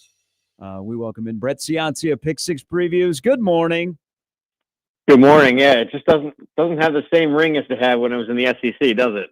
Yeah. Okay. So, does the Big Ten have a scheduling problem when it comes to TV? I mean, the SEC can hang out on ABC all day, and they're probably going to give you 3 games where you're not going to bounce around. And I know the Big Ten wanted to spread it out, so you get 3 windows, 3 different networks. But Man, you can't have a CBS game of the week being Michigan State, Penn State at both 3-6. Yeah. And even in the preseason, I don't think that would have been predicted a great game. I think everyone thought Penn State would be chasing a playoff spot, and nobody had Michigan State with a winning record. So, it's actually 3-6 versus 3-6 is competitive records this time around. I thought it'd be a blowout back in August. So, yeah, they have some kind of an issue here stacking up their schedule. Just not very intriguing a lot of these weeks. But with the SEC, yeah, it seems like either they're marketing it differently or it's just the way it turns out. You can watch a triple header every Saturday, and it's great football. Brett, it's the 12-team college football playoff, and you know that all of these conferences, and in particular the SEC and the Big Ten, they're all like, we want this amount of teams in, and we want this amount of teams in, and we want to be able to brag about how many teams that we got in the college football playoff to show we're the best. And you got Greg McElroy, saying that there could be 6, teams in the CFP from the SEC, and you got the Big Ten, and here's kind of where my question lies, where with Indiana and Ohio State is your number 1 and number 2 teams, and then Oregon is their 3rd team. How bad would it be if the Big Ten only got 2 teams in the college football playoff? And then I'll do a 2-parter here. Is the difference between 3 teams from the Big Ten in the college football playoff and 4 teams from the Big Ten in the college football playoff, is that really that big of a deal? I don't think so. I mean, at a quick glance, I don't even remember how many there were last year. You really have to think about it. I don't think it really matters too much unless you're in the head office with the Big Ten or the admins. And, I don't even know how much money gets divvied up. I'm not really on that side of the game. But I know a lot of fans like to beat their chest about their conference. They're almost conference fans. So I don't know. I'd never really got into that. But if you're looking at this current bracket here, yeah, Ohio State and Indiana are certainly locks. I think Oregon, if they win out, would be a lock at 11-1. But it gets interesting if Oregon loses to USC, because now you're sitting there with a pair of 10-2 teams. And when you fast forward to the end of Week 14, there aren't going to be many 10-win teams left. I was scraping through trying to find some candidates to fill out this bracket, and it seems like there's been a lot of attrition this year. So, yeah, the Big Ten I think will get 3, but they have a shot at 4 if an upset goes their way with the USC Oregon or the Michigan Ohio State, which they've had their number recently. So that could flip another spot too. Should USC be on upset watch this weekend? I don't think so. I do respect Iowa. I thought they played really well against Oregon. I thought that drive that Kronowski led at the end of the game was really tough. And when he put it in there, 4th and goal from the 2, I thought that was their defining season moment. Too much time left on the clock for Dante Moore, but I left the game impressed with Iowa, despite the loss. So, but here's why it's a tough spot: is that you come off that physical, rain-soaked loss to Oregon, and then you got to go cross country. And these Big Ten teams have struggled going out to LA, out to the Pacific Northwest, and vice versa. Those teams going east. So the travel spot is bad for Iowa, and USC has that extra day of rest coming off Northwestern Friday night game. So I like USC here. I've got them by 8-9 points. Love their passing offense, and I think it's a more complete team, offense and defense, compared to Iowa. Fascinating game happening between Notre Dame and Pitt. Notre Dame's got one of the best running backs in the country, probably the best running back in the country, Jeremiah Love. He's averaging 110 yards per game on 6.4 yards per carry. But Pitt, they're giving up the 5th least yards per game against opponents. Desmond Reed is their stud running back for the Pitt Panthers. He should be ready to go, which is a big get, along with I know that their linebacker Kyle Lewis has been a stud for them. He's kind of been touch and go. He seems like he'll be ready to play as well. Does Notre Dame get this quality win in this playoff eliminator against the Pitt Panthers? I think they do, but I think it's going to be closer than what the Vegas line would say. I think with Pittsburgh, you have a solid team here. They're different now that they switched up their quarterback. They went from Eli Holstein, who was 2-2. They lost to West Virginia, another close one. Made the switch, and now with true freshman Mason Heinschel, they're 5-0. And when you watch him play, he scrambles really well, makes every throw on the field. He's playing beyond his years as a true freshman. So that elevated Pitt into an ACC contender, that move itself. We already knew they had the defense for it with Pat Narduzzi and this linebacking core. They call themselves the Sharks. They're always hunting the football and taking it back for touchdowns. So I really like Pitt a lot. But when you're talking Notre Dame, this is like a perfect stat team, the stat giant. And I can't find any flaw with them. top 5 on both sides of the ball, top 5 offense, top 5 defense. That's really rare to find in my numbers. So I'll go Notre Dame to win it, and but I think Pittsburgh might keep it interesting. Let's jump into the 2 monster games in the SEC. As a road underdog, Oklahoma is 500 in Inventables. They're 2-2. But Alabama, when DeBoer wears his hoodie and they play at home as a favorite and they play ranked teams, Kellen DeBoer is really, really good. They've gone through this gauntlet of a schedule. They just keep winning. This is the revenge game from last year that kept him out of the playoff. Mateer hasn't looked the same since he came back from the injury. Does Oklahoma have a chance in Tuscaloosa to keep their playoff hopes alive? Yeah, they've got a chance with that defense. I think the Oklahoma defense is one of the best in the country. It's I would put it right there with Ohio State, with Notre Dame, and then the Texas Tech defense I saw live in Lubbock last week. It was phenomenal. So I think Oklahoma's defense keeps them in any game. It's a matter of can they grind up enough points from the offense. And, Mateer, when you watch him play, he's really good at scrambling, but his passer rating really falls down. Second worst in the SEC amongst the SEC quarterbacks, and it gets even worse against ranked opponents. He falls to like 60th in the country in QB rating, and has thrown 2 touchdowns versus 5 picks against ranked teams. Meanwhile, against ranked teams, Alabama, that's all they do is keep winning. Like you said, 5-0 as a home team, straight up 5-0 as a home team against the spread. Same split there as a home favorite, 5-0, 5-0. And in those same categories for passing, Ty Simpson's 4th in both compared to 60th and 50th. So I like Alabama to get it done. Oklahoma's defense is the best unit in the game, but overall, I'm going to go Alabama. Interesting matchup tonight, Friday versus Clemson and Louisville. Look, the ACC is kind of turning a little bit into the Big 12 was earlier in the season, Brett, where we didn't really know. The Big 12 seemed like it was up for grabs. Now it's kind of solidified, but the ACC, we have no idea who's going to end up playing in that championship game. Clemson's, they've been playing better football since their terrible start this year. They go ahead. They're on the road. They take on the Louisville Cardinals, who've been a good team. They're ranked, they're 20th, but up and down, topsy-turvy. Yeah, I think you framed that well with Clemson. I think they came out in September. They struggled, opened up 1-3. But when you look at my game grader for the season, when you look at just the last 4 games, I like to include this in my weekly report. The last 4 number, kind of a recent check. They're 19th in the country, Clemson. They're playing good football now. All of a sudden, after their couple of bye weeks, and now they've got Cade Klubnik back healthy. They really dominated Florida State last week. So they're playing good football now. A road game Friday night at Louisville. That's like classic Big East. That's where they thrive. So I think Louisville's going to win it here. Their defense doesn't get enough credit for what they do. I think it's a solid, top 20 caliber defense. So I think Louisville gets it done, bounce back from that embarrassing loss to Cal, and stay in this race for the playoff. Hey, should you mention you saw Texas Tech and BYU? Is Texas Tech a villain because of the way they've gone to construct their roster, or is there more jealousy as you've seen it up close now? Oh, it's jealousy, Gary. I mean, I think a lot of other teams are spending as much or more. It's just that it's the teams you expect to spend. The problem that people have with Texas Tech is that, hey, this is the little brother. Why are they number 5 in the country? Why'd they spend all this money? Why'd they rally their whole region of the country to fund this thing? It's not really fair to poke at Texas Tech when all the blue bloods are spending just as much. So I love my trip down there. I got to see Odessa Permian High School, the Friday Night Lights book and movie. I got the tour there. Their big facilities, their indoor practice facility, their weight room. I got to see them win the district title. And then Saturday went up to Lubbock and saw defense. Like I said, could be the best in the country. Jacob Rodriguez at linebacker is making a Heisman push. He's got the do-it-all stat profile like Monte Teo had. And, just a really nice people there. Really proud of their area, their region, their school, their program, and, of course, their football team. So I'm cheering for them here. I mean, you found a Texas Tech fan here in Pennsylvania. I like that they rallied around this new era of college football. It might be money, but, everyone else is spending too. I'm going to leave the game between the hedges for Gary because I've turned into ACC Matt, and I got to ask you about this one.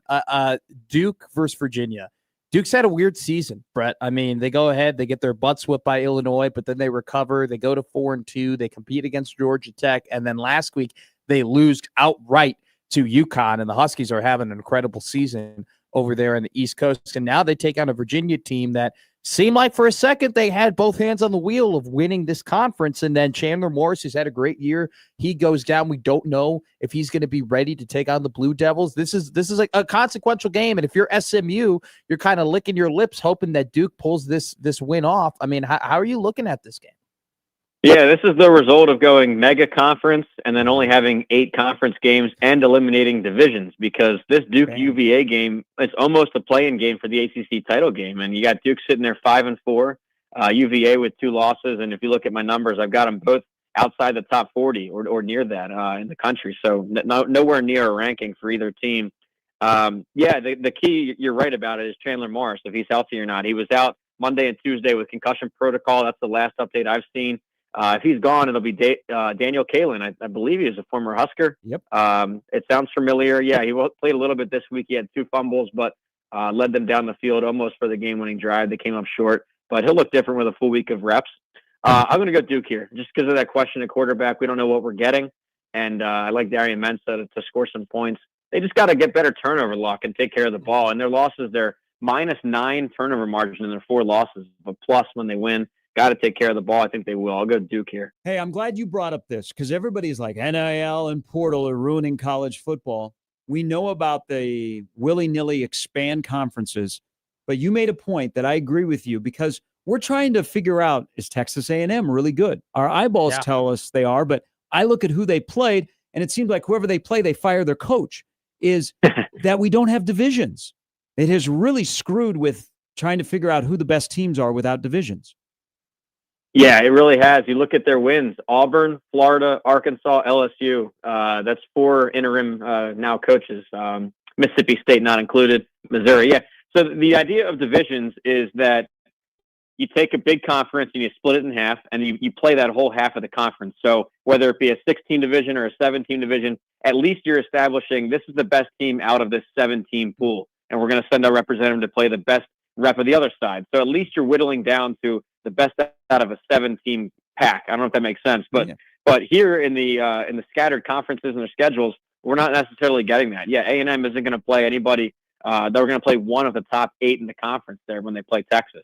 Meanwhile, other teams like Oklahoma and Florida, they're playing almost every single top team. So same deal with the ACC. There's just not enough coverage to determine who the best teams are. So yeah, that's a mess. I say you got to bring back divisions. All righty, let's get to it. Do the Texas Longhorns shut up guys like me who are saying that they're overrated, or do they go ahead and prove that, hey, that their loss to Florida wasn't just a fluke, it's actually who they are? Well, I think both teams, both teams are grinding by with close victories. I think with Texas, you see they had a couple close wins thanks to special teams. Actually, the Kentucky game was flipped on a punt return. Yeah. The Oklahoma Red River game was flipped on a punt return. Now they have a great pass defense. Now I'm going to say kind of the same thing for Georgia, where they have a great pass defense, great run defense, and they've won close games too. The difference is when Georgia wins close games, it's because of their offense. It's because of Gunnar Stockton making phenomenal throws and scrambling, making all the plays in the fourth quarter compared to a couple punt returns. So I'm going to trust what Georgia showed me, that they're going to get it done in the fourth quarter with their pass game. And I can't say the same about Texas. So I'll take Georgia here at home. I like it with the 6 points. I have it around 8 or 9. So I'm going to go Georgia here to win it. Fantastic. Should be another interesting. We always look at these weekends and we go, the schedule, and then there is chaos. Do you have a game? Exactly. Do you have a chaotic game that you might be focusing on? Yeah. So everyone is talking about how Texas Tech BYU was just round 1 of 2 because BYU is going to win out. I've got them dropping 2 more games. I've got them losing Saturday to TCU, and I've got them losing to Cincinnati the following week. So keep an eye on BYU, TCU. I think it's a bad spot for BYU. They're coming in really roughed up from that game in Lubbock, and TCU better than the record shows. I actually have them favored. Oh, okay. All right, I'm betting. We'll see that. Appreciate it as always. Enjoy the weekend as we get closer to the rivalry weekend. Yeah, thanks. You're right. Buckle up. It's going to be crazy when you least expect it. Yes, it is. Thanks. That's Brett Cianci from Pick Six Previews. You never know. You never know. Like Iowa upsetting USC. I have an observation for you. I want to know if not going to happen. You saw them in person, okay? Mm-hmm. So Georgia's ranked 5th in the college football playoff. Texas Tech is ranked 6th in the college football playoff. If I told you, though, that I think that Texas Tech has a better chance at winning the CFP or winning the national championship, would you disagree with me? No. I'm just missing something with Georgia. Like it's just because not. they're not as crisp defensively as they've been. Yeah, and I But think, offensively now they're better than they've looked Well- the last couple of years with Carson Beck quarterback. I mean, Sure. Gunnar Stockton's having like Georgia wins out, we got to have that combo. and then Stockton all of a sudden is like, "Hey, should I go to New York City?" exactly. But their defense isn't as filthy as it's been. No, But I don't know. They look closer to the Georgia that we expect last weekend in Starkville than they have all year. you're great. I mean, they killed them. Yeah. I mean, that was dominant. And another thing too, I think that Georgia might be a victim to who they were in the past because we know what them at their peak is supposed to look like, and I don't think any other team really has that going against them. But they outdueled. To your point, they outdueled Ole Miss. They just straight up outdueled them. Yeah. Who the hell does that? Like nobody really gets into a firefight with Ole Miss and ends up winning. They were able to do that, and then you even got to go back to the Tennessee game. Joey Aguilar played probably one of the best games we've seen from a quarterback all year long, and Stockton pulled that one from out of the fire. So I just wanted to throw that by you because I feel weird and maybe wrong in a way, being like I don't think Georgia can win a national championship this season, but I really don't. I don't see it. I don't see it. I see it from 5 teams. They're not one of them. And 2 of them are out of the Big Ten. Yes. 2 of them are out of the Big Ten. 2 of them are out of the SEC. The 5th one is A&M or Texas Tech. All right. Let's talk to Lee Sterling as we enter a great weekend. The NFL card is great. The college football card is as usual. And he joins us now from Paramount Sports. Good morning, Lee. Good morning. Yeah, great card, both ways, and I think we're going to see some teams maybe knocked out college football playoff if things go the way I think they will. We were just talking to our good friend from Pick Six Previews, and it's a weekend where you look at the college card and you go, not really many games, and then that's when chaos happens. Let's start with your first one. So this is really weird. Narduzzi threw it out there that, the game doesn't really matter. We're playing Notre Dame. We could still make our conference championship. And you're looking, this is Notre Dame Pitt. Game day is at Pitt. Pitt's playing well. I don't know if Narduzzi's just giving us the old okie doke, but the line has been pretty strong for the Fighting Irish, who are on a mission to make sure they get in the playoff. How are we playing Notre Dame, Pittsburgh? Yeah, Pitt's looked much better. I mean, since they instituted the true freshman quarterback, Pat Narduzzi. Come on, I mean, he knows he goes head to head with all these Notre Dame recruits. So a win here would be a feather in his cap. But yeah, after that, they're going to play Georgia Tech and Miami. He goes 0-3, and it could happen.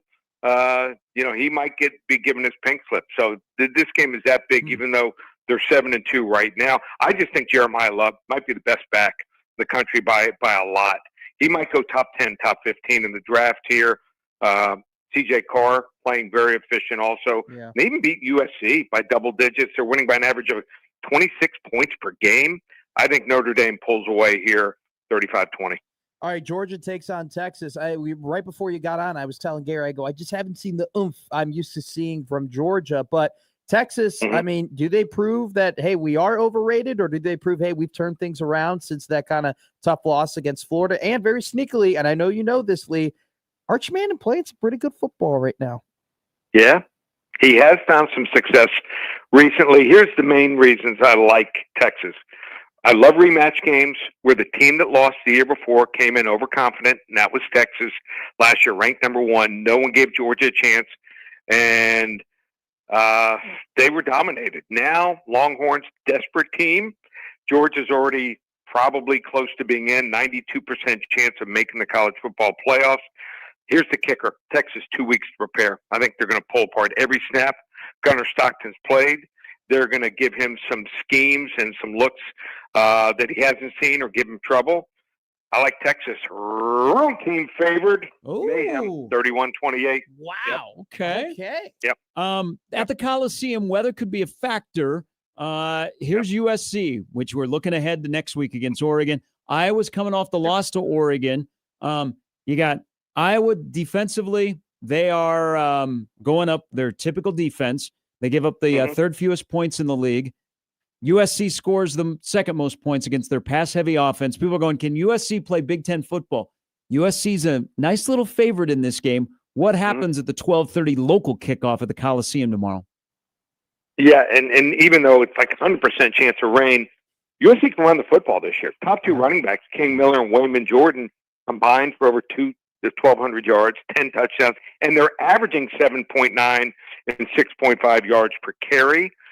Also, defense, much better this year. Last year, they only hit 21 sacks. This year, they're averaging 3 sacks per game, 1 interception per game. I mean, where's Iowa mentally? After that loss, I'm not so sure. First trip out west, and USC 5-0 straight up, 4-1 against the spread at home this year. Only loss against the spread was that 75-yard bomb with 2 minutes left for Michigan State. Meant nothing to the game. Sometimes you got to lay it if you want to play it, even in the rain. Trojans 30-20. Hey, Lee, if I told you in week 11 of the NFL that we would have a really big matchup in the AFC West, you would have thought it'd be between the Chiefs and the Chargers. Instead, it's the Chiefs versus the Broncos. Chiefs, after that loss against Buffalo, still in the playoff picture, but their backs are against the wall here. If they lose this one, AFC West Division Championship might be a little bit too far to reach toward the end of the year. Did the Chiefs get it done, or do the Broncos continue to roll? Well, I think what we're going to see is a low-scoring game. Looks like Patrick Surtain II is trending towards coming back, one of the best cornerbacks in the game right now, and takes them from a good to a great defense.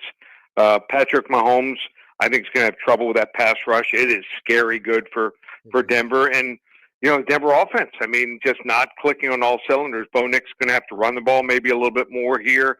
Low-scoring game. I think this game comes down to last possession, maybe the last play. For that reason, I'm taking the 4 here. I think Kansas City escaped 17-16, but 4 points, home underdog. I think you want to grab the points. All right, let's talk about an early game. People are going to have to get up. The international games haven't been really memorable this year.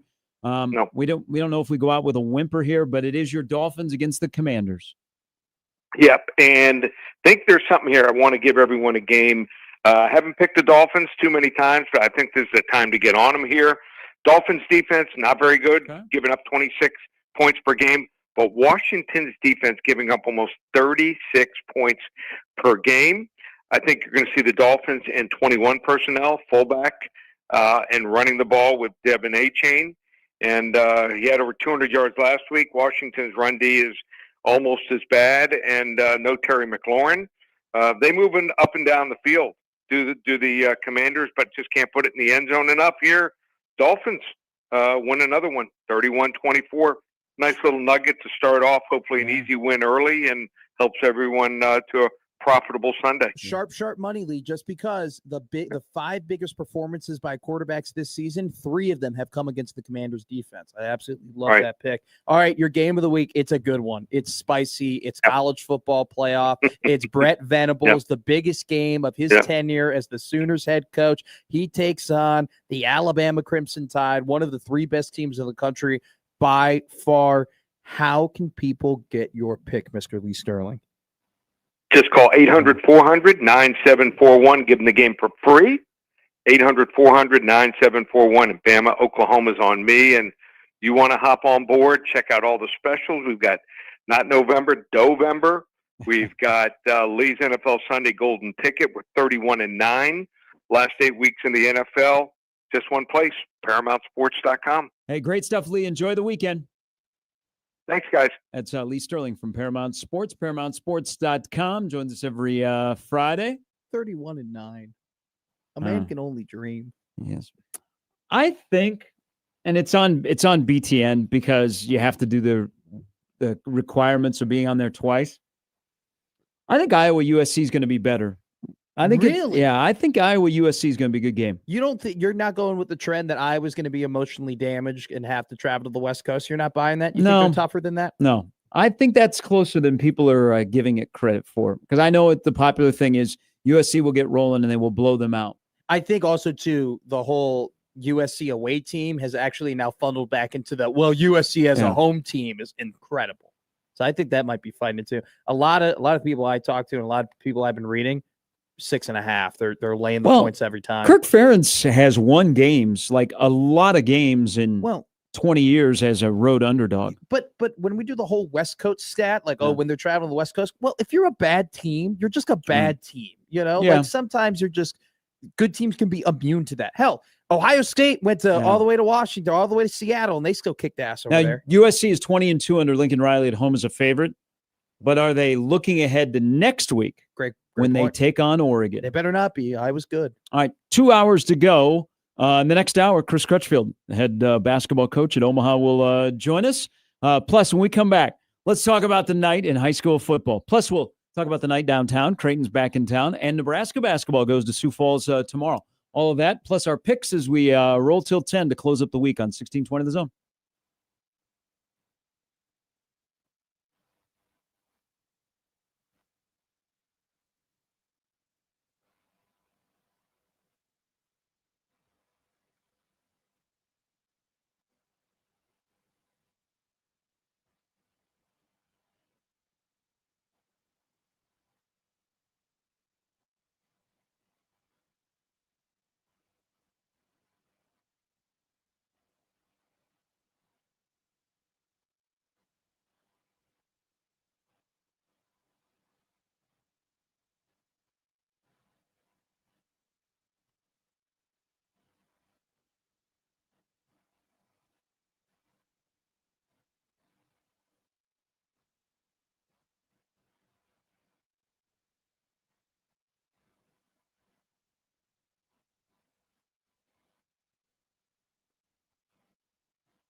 Hey, this week's Zone Deal is Backlot Pizza and Kitchen, located in Elkhorn on 204th and Q. Specializing in Detroit-style pizza, they offer a variety of smash burgers, shareable appetizers, and more. Their cocktail menu is a highlight, with the old-fashioned being a fan favorite. On Sundays, enjoy a fantastic brunch buffet where kids eat free. Their spacious patio provides the perfect setting to relax with great happy hour deals. It's an ideal spot for any occasion, whether you're stopping by for a meal with friends or a weekend brunch with family. Backlot Pizza and Kitchen offers a welcoming atmosphere and exceptional food.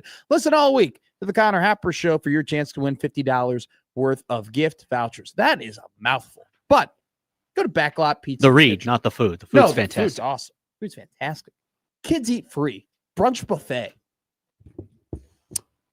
All right, the head coach of the Omaha men's basketball team back home for the first time this year. He'll join us coming up at 8:45. His name is Chris Crutchfield. Creighton tonight, 7 o'clock tip-off. The pre, the play, the post. Matt will have the post-game show. Yep. The line, I need to look at the line for this game. I thought you'd have that. Isn't that part of your job? your- I'm addicted to the football lines. I haven't really been looking at the basketball. 31.5 is the spread Jeez. tonight. UMES is 351st in Ken Sounds like a Palm. bank. Remember, they were down in Lincoln earlier in the week. They were down by 31, and then Nebraska, kind of said, all right, we're good for the last 8 minutes of that game. Ended up 69-50. Creighton's coming off the loss to Gonzaga. And I know the most important thing is a win.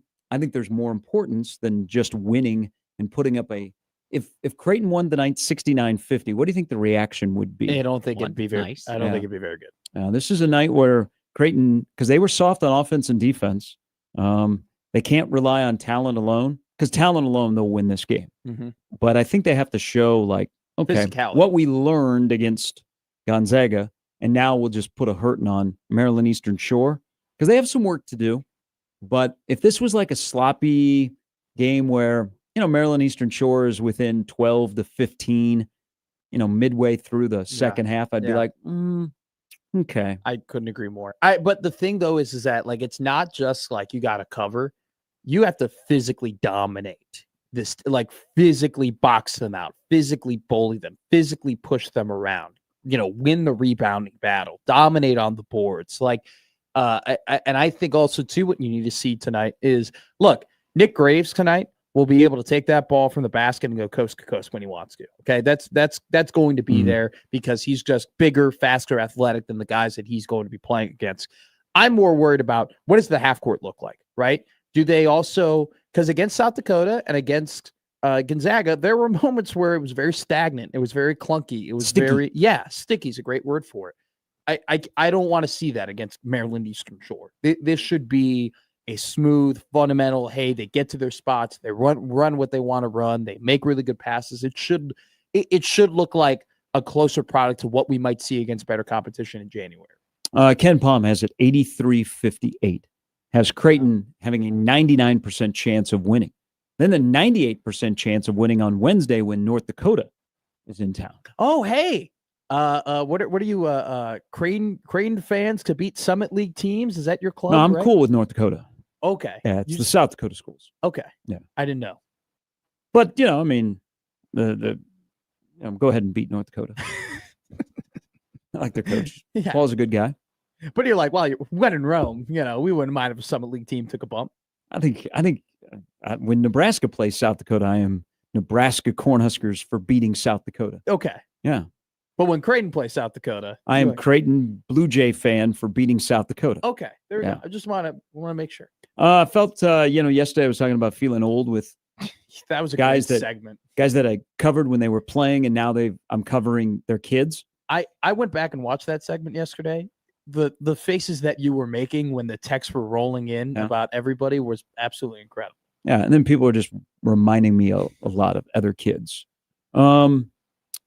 Is watching basketball last night, and we can get to Purdue if you want, because it is national championship or bust.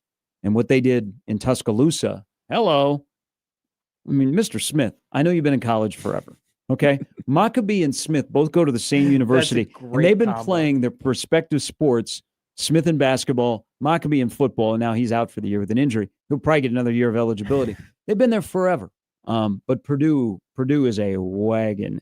Good on college basketball for giving us Louisville, Kentucky, home and home on their courts, Gonzaga, Creighton, and then Purdue, Alabama. Nate Oates' schedule is like a lunatic. I mean, they don't let up. I mean, they play Purdue at home and they got more difficult games. But watching San Jose State and Michigan State last night, so it's a bye game for Tim Miles. Yeah. They made it interesting in the second half. Yeah, Michigan State didn't play very well. No. They kind of They were just lollygagging. I'm hoping for Tim because I know Tim wants to get back to the Midwest. He wanted the Minnesota job really, really bad. And, I mean, a former Colorado State coach that is not Tim Miles got that job in Nico Medved.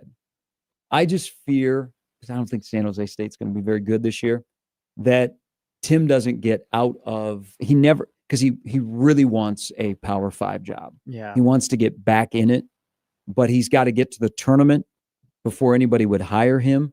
And he really wants to get back to this part of the country. But watching him last night and looking at Tim, I'm like, wow, it has been a while. But this is what I'm getting to. It just reminded me, this is the 7th year of Fred Hoiberg. Does it seem like Fred Hoiberg's been the head coach at Nebraska for 7 years? Yes. Yes. You say that with disdain. No, it's felt Remember, like they it. went to the tournament 2 years ago and they won the crown last year, and they're 3-0. And they have the nation's longest winning streak. That's a great stat. I mean, Fred's been the basketball coach in Nebraska here's- longer than he was the basketball coach at Iowa State. Look, I think that's wild. That's wild. I don't say it with disdain, but I There's a definitely lot of disdain there. no, I don't say it with disdain. Have you not seen them shoot the 3-ball this year? They're not great at it. They're better than they were in their tournament year. They're Well, hitting 11 threes a game. I They think just had a rough time on yeah.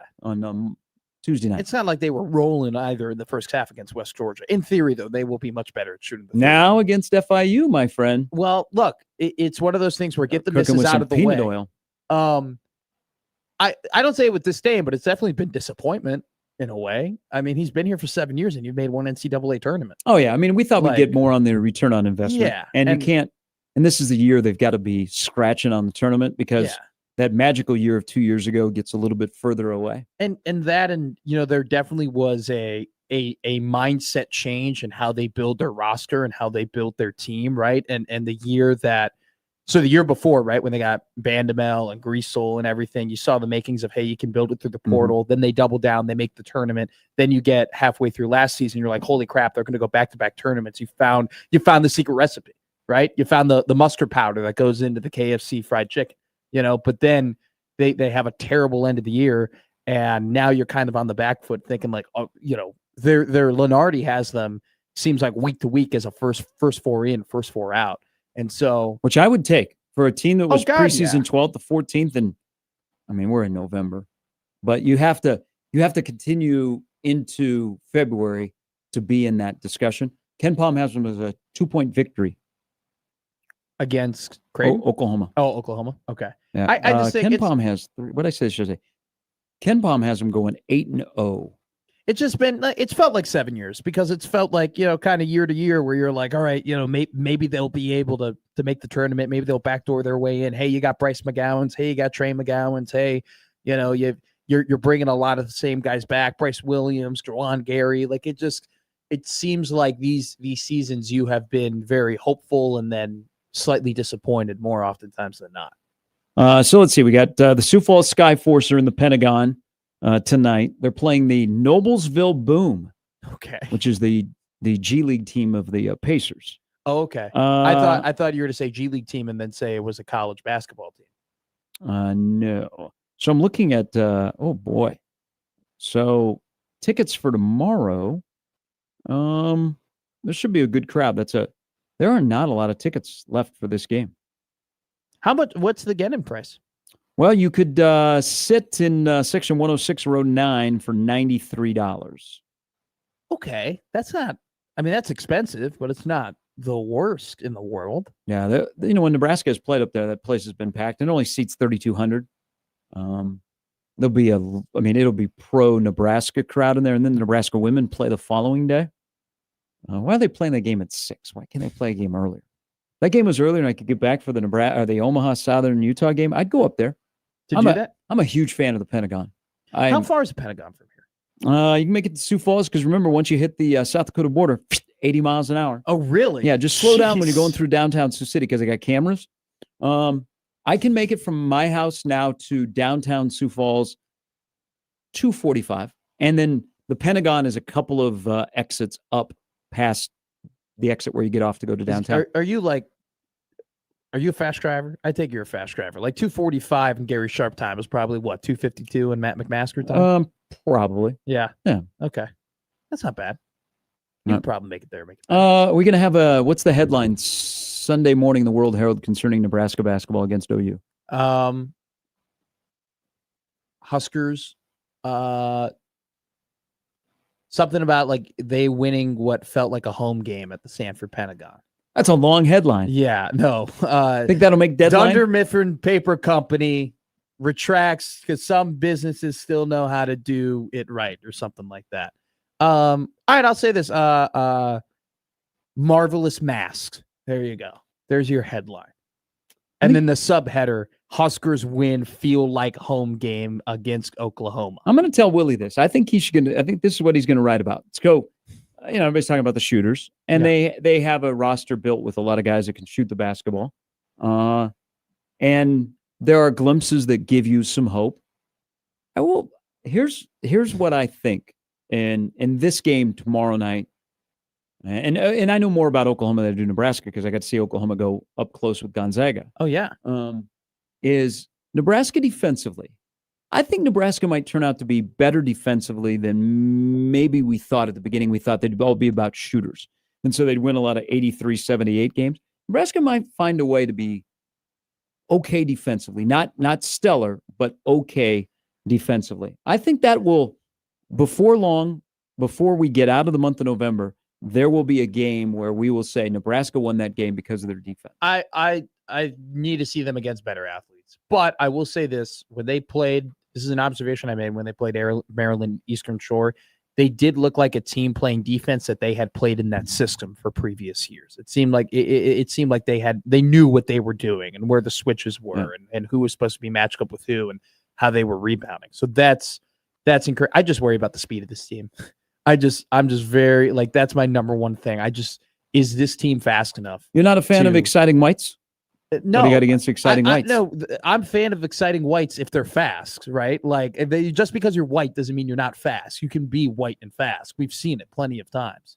Okay. It's just these guys are, exciting whites, but they're not fast whites. They're not. I'm just soaking all of that in. They're not. They're not very fast. You go ahead and you watch that St. John's Alabama game, and you're like, the 8th best athlete on that court is very comparable to the best athlete. Well, I wouldn't compare a lot of teams to Alabama's guards. Yeah, Aiden Holloway, Purdue exposed Alabama a bit, but Alabama's guards are pretty filthy. They out-rebounded them 52-28 well, they bullied yesterday. Them. What was kind of cool to watch a former Summit League guy, Clough, who was at South Dakota State last year, and he changes a lot what they do in the interior. He's no Edey, but he can be active, and I saw last year we played him a couple of times. He can step out and shoot it, and he did that yesterday against Alabama. But they bullied Alabama in Tuscaloosa. That's scary if you have to play against Purdue. But rise up, Summit League, because Clough does what he's doing for Purdue. Yeah, Markel Sutton had another big night last night for LSU. That's awesome. He had 19-10. They beat FIU. I want to give you credit. Good on the Summit League. You know what? Nobody pays attention to you when you're playing in the Summit League, but you do well in the Summit League. You go somewhere else, and everybody pays attention to you. And you get paid a lot of money. And the Summit League doesn't know, okay, do we promote that? Like guys that used to play here are playing elsewhere, and they're doing well? You should. I think you should. I think you should promote that because then it makes some maybe guys like it depends on how they left. Now remember, the thing about Markel playing at LSU is if Diego Pavia doesn't mess with the NCAA and give junior college guys an extra year, Markel Sutton and JJ White were done. Yeah. And they were going to finish their career as Mavs. But because they got the extra year, it allowed them to go somewhere else. So Omaha's cool with that. I mean, They knew they weren't going to come back. And I mean, if Omaha wasn't cool with it, they would not have planned to have both of them back tomorrow night to see the banners and get their rings. I don't know how Clough left South Dakota State. Fair enough. Because the league, people wanted the league to promote Max Asmus. When he left, Oral Roberts got him to the Sweet 16, and then went to Texas. People were like, man, you should promote. You got those kind of guys. Like same thing with Frankie Fiddler. They should. Or Zeke Mail. But it all depends on how they departed. If it was like, hey, I get it. This is how it works. Thanks for what you did. Yeah. Now go ball out somewhere else. I think that's really good insight because just from you being in the Summit League, knowing much about that league, that's good to hear. Just from my kind of simpleton perspective, if you are a league that is competing with other mid-major league to get talent, wouldn't you want like a good selling point would be like, hey, you go ahead, you make a first team All Summit League. You can go to the Power 5. You can go and make some money. You can go and that's go what and play happens. better competition. Yeah, I mean, I think it's good. I think every year, promotion. the first team All Summit League is gone the next year, and they're playing somewhere else if they have eligibility left. I want to give you credit because 2 weeks ago you brought up a great point, and he's the reason why Purdue beat Alabama yesterday. And I know everybody, Braden Smith, he had a very good game. He shot the ball fine, not great. But you said, can we start giving Trey Kaufman-Wren a little bit more respect and talking about him? He was hobbling last night, but he had 19, 15, and 5, and he shot the ball really, really well. And it's just like when you talk about Alabama like being bullied by Purdue, it was Trey Kaufman-Wren bullying Alabama. Yeah, first half and then Smith in the second half. Yeah.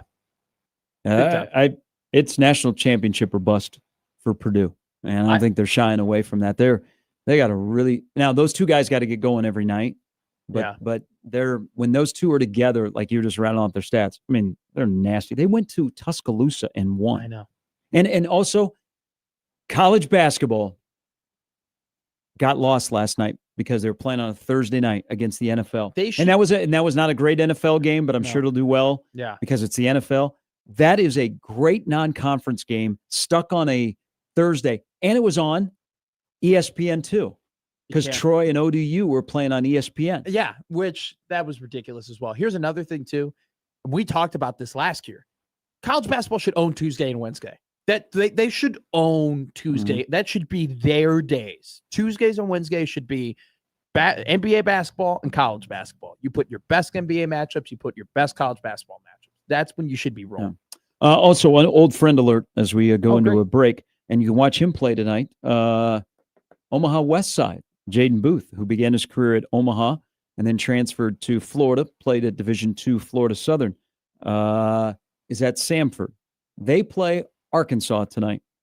Jaden is averaging 27 plus a game. Nice. So good on him. Good family. Enjoyed his year with Omaha. Unfortunately, it was during the COVID year. And so it was really, really wonky. But he can shoot it, man. And he is averaging 27 a game for Samford. And they play tonight against Arkansas. There's a lot of teams are losing bye games. Hey. The epitome of brutality, losing a bye game. You excited for the Battle of Chicago tonight? Everyone's talking about it. I don't know, man. My Ramblers have lost 3 in a row. Sister Jean needs to come back from the dead. Okay, that's not going to happen. And secondly, maybe you never know. She was a nun. I don't think nuns have superhuman powers. You never know. I don't mess with nuns unless it's Sister Corrine, and she was one of my teachers in 7th grade, and she was senile as all get out. First off, you've told stories about you messing with nuns. Secondly, well, not messing because they were mean. Yes, I don't know how we got to that point. I was just trying to. Sister Marcella was the librarian. She had no idea if the Dewey System was up or down. That the meanest one? Remember you talked about the one that was. No, Sister John Agnes was the principal at St. Pius X. She DePaul was really mean. plays Northwestern. All right, I'm sorry. That's what I was trying to get at. DePaul is playing Northwestern. DePaul's tonight. a Jesuit school. They're a 5.5. DePaul's a 5.5 point underdog. That spread has not been that low in years. All right, I'm sorry. That's what we were trying to get at. Nuns are out on Northwestern. I've just now come to this conclusion. You know what? There was a conspiracy of the nuns at St. Pius X grade school in Urbandale. There's no way that Sister Marcel, who was the librarian, that she should have had a job. Seriously, she had no idea what she was doing. Okay, but because she was friends with Sister John Agnes and they didn't want to retire her, they let her have a job, and she ran the library. No wonder I was dumb. She couldn't help me. Nick Martinelli led the Big Ten last year in scoring, and Angelo Sherafino's actually looked pretty good in his first couple games. And they're 3-0, and they've kicked the crap. You talk about teams losing bye games. Northwestern's Great. Call into the fan. Games. This is about nuns. I'm all in this nun conspiracy. But Loyola has lost 3 in a row. They got beat by Wichita State last night. Oof. Yeah. Yeah, you hate to see it. Nobody cares. Screw that team. Nobody cares about your Northwestern Wildcats. That's rude. I care. Nobody cares. Jimmy cares. Nobody cares. Jimmy, give it to me. Jimmy cares. I will care after the new year. You've always been here. You've always been here for me. I'm still dialed in on cat football tomorrow. The last time I saw Northwestern basketball, what happened? They were playing Nebraska. You remember that? Yeah, I did. What happened? They lost. Okay. I cared. They I cared. blew a 20-point lead. I I love how everybody was like, Matt, you called it. You know Nebraska basketball so well. You said that they were going to win that game. I go, no, guys. That was not me knowing Nebraska basketball. That was me knowing Northwestern. That is true. basketball. That is true. That was a good call. And I said I even called the incoming headline, Fred Hoiberg does Yeah. something in locker room. Huskers win game. All right. When we come back, what if the quarterback at Millard South was going to Nebraska? Would your opinion of Jeez. Millard South be different? It really is a bye week. Millard South, West Side. Why? It's the Final Four of high school football. It's a fine question. It's a good question. It's a good question. No one cares about Northwestern I basketball. wasn't trying to talk about Northwestern You basketball. were. You're the 40 only minutes. person in America, not in Chicago, that said, let's talk about Northwestern DePaul. I don't know. Wyndham, People don't care about DePaul basketball, and they live in Chicago. Wyndham has looked pretty good for a couple of games. We're back with more after this.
All right, Final Four of high school football tonight, A, B, and C. We'll have the game, or actually I will be joining John Schreiner over on 1180 for Omaha West Side and Millard South.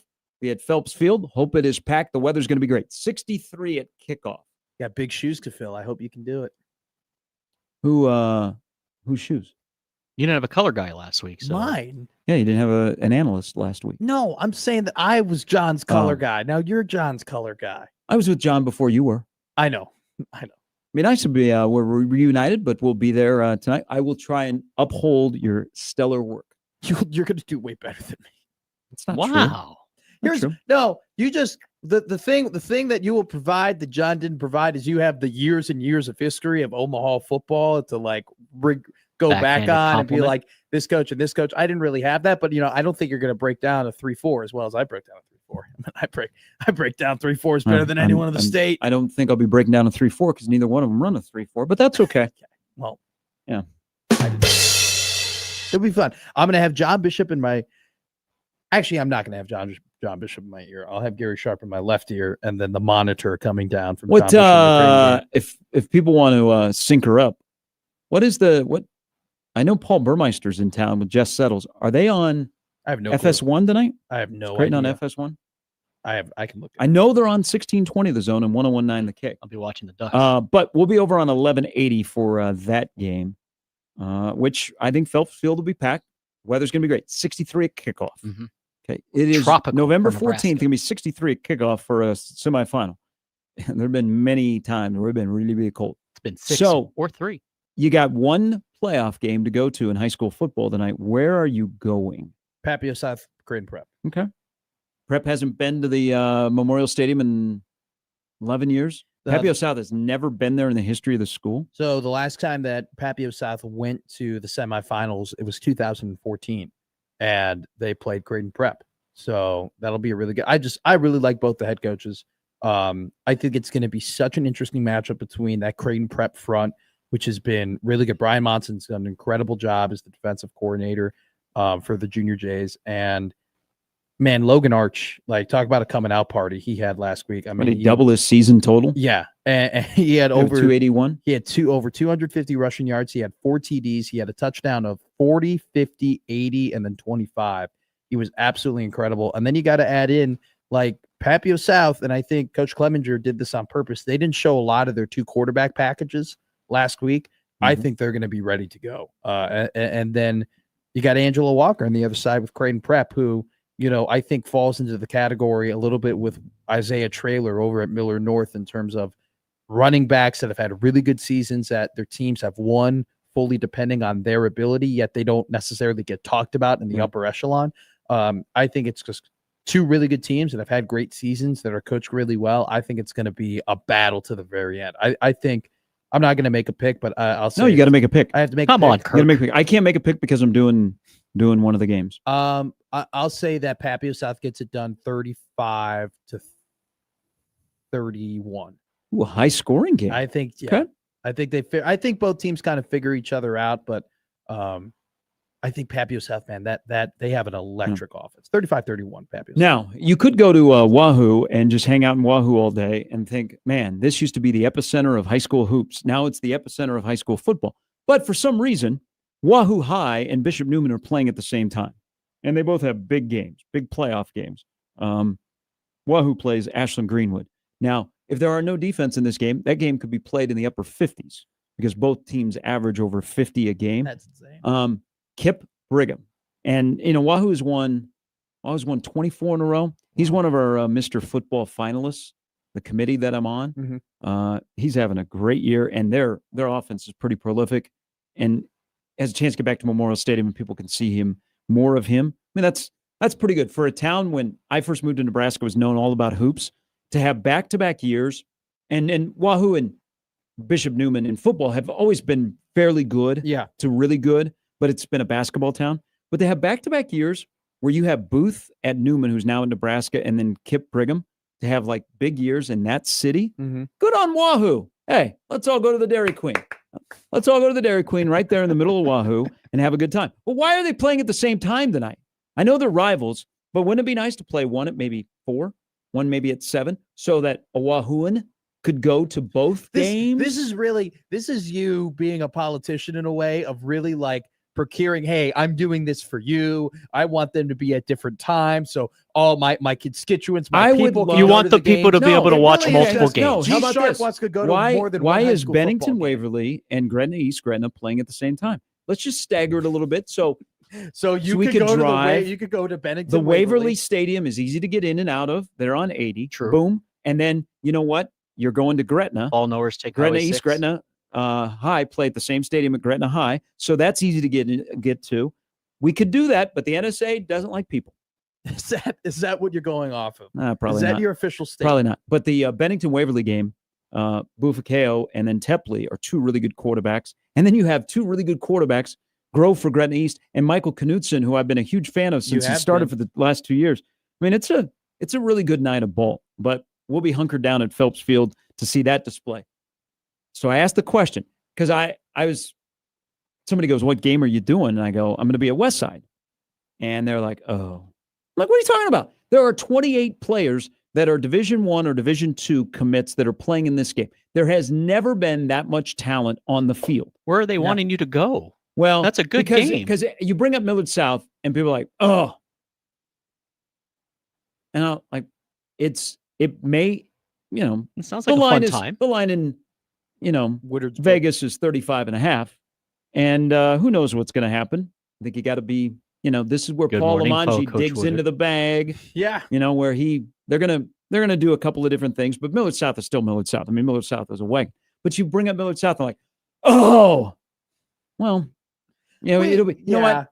We got 2 more games of this and then the schedule will be fixed. But Millard South they're loaded. They are. Now, what if, they got a quarterback who is a record-setting quarterback. I didn't think that Zane Floor's numbers would be eclipsed this soon. And Jet has done this. Tamala, who's going to Alabama.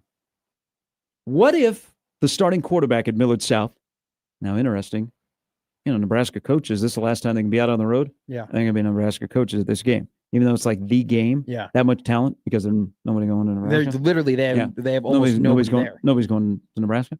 What if Jet was a Nebraska commit? Would people talk differently about Millard South? Yes, very much so. They would celebrate Jet Tamala. They would celebrate the team. They would celebrate the records that he's setting. They would post all the Jet Tamala highlights. I mean, Because they say he's one of us. exactly. They would. I mean, I've been to a couple That's fair. of the game. We were the Millard South Radio Network. Jokingly. Yes, you were. And And another game on the Millard South Radio Network. And Coach Mendenhall was very happy. oh, how was the meetings? Those are always fun. Yesterday, Yeah. they were okay. But Jet, I announced 2 of his games. He made like 5 incredible highlight plays where there was one where he nearly got sacked and he got out of it miraculously and whipped it into the end zone to Isaac Jensen. And there was another one where he was literally fading out of bounds and just kind of turns his hips and launches it. One of the best throws I've seen, finds a dude in the end zone. And if he was a Nebraska commit, that would have been everywhere. I mean, that would have been posted crazily on Twitter. And yet, because he's not, it was like, oh, here's a cool play. He's had the same offensive coordinator. He knows Coach Mendenhall. I mean, his dad was a coach. He's really, really smooth. And they'll try and blow the top off of the defense like they do. And people don't talk enough about Millard South's defense. Just like when Westside 2 years ago was rolling, and I would love to have 23 Westside against 25 Millard South. I would love to play that game. Put it on Madden, put the rosters in, whatever. 23 Westside, because they only give up 6 points in the entire playoffs. Wild. And then you have Millard South, which has only given up 23 points all year. 7 So the straight games. 23 West Side against 25 Millard South would be just wow. I mean, that would be the game, but we're playing in 2025. And we got denied in 23 because they got upset. Millard South got upset. Now, Millard South wasn't as juggernaut in 23 like they are in 25, but that West Side team in 23 was just absolutely filthy. I would love to see that matchup, but Jets had, dad was a coach. Yeah. He's at the same OC, Coach Urban. He knows Coach Mendenhall. They give him so much luxury. Like basically he now sits down on Mondays and Tuesdays and says, hey, this is what I like. And then they put the game plan together. They'll try and blow the top off. but watch Tay Jenkins. Yeah. Like Westside moved Tay to play defensive back to kind of get ready for this. And let's be honest, neither one of these programs are like, hey, we both made it. They've been planning for this game for a while, that they're going to meet again after meeting in the final last year, which was 27-10 Millard South. Tay running the football. And people haven't been able to do it. If Westside can run the football and keep that offense off the field and keep this a close game, it'll be kind of interesting. But over the top for Millard South on offense, and then whatever Tay does. But should be fun. There'll be a lot of talent there. I hope the place is packed. Weather's going to be great. It's always a good time over at Phelps Field. I'm excited for you to announce Gabe Pruka because I think he's been another overlooked running back. But the matchup I'm looking forward to, you bring up Tay Jenkins. Tay Jenkins versus Nelson Wheeler. I mean, those are just two of the more electric players in high school football in Nebraska. I can't wait for that. I'm going to say I don't think it's – I think the spread is too big. I think Westside is much better than a 35.5-point underdog. I think it's 45-28. Millard South wins. I wouldn't be surprised that maybe in the second quarter there's rumblings of, hey, this is a game, or this is really competitive and stuff like that. But Millard South has never been in a close game. That's a great point. So if it's like 14-7 at halftime or something like that, how do they react? We need Faux Doug Woodard, who is out there. I would like a hypothetical spread: the 23 Westside team against the 25 Millard South. Usually delivers. He will give that to you. We'll stand by. I wonder what that spread would be. What do you off the top of your head? Westside team was really good. Off the top, really, really good. Top of your head, what do you think it would be? You're an expert on this Millard South team by 4. Okay. Yeah. Wow. That might be lower. I mean, I'm really 13-10. I'd be a fun game to play. Fun game to play. All right. Fun game will be played tomorrow night, we hope, at Baxter Arena. Chris Crutchfield, head Omaha men's basketball coach, before he goes into practice, going to join us next on 1620 The Zone.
All right. Well, football is on a bye week. Basketball is back, especially at Baxter Arena, where the first time since Omaha wrapped up the regular season championship against Oral Roberts. Tomorrow night, they take on Southern Utah, 7 o'clock. I'll be there. The guy we're about to talk to, I hope will be there. He is Chris Crutchfield, the head men's basketball coach at Omaha. Good morning, Crutch.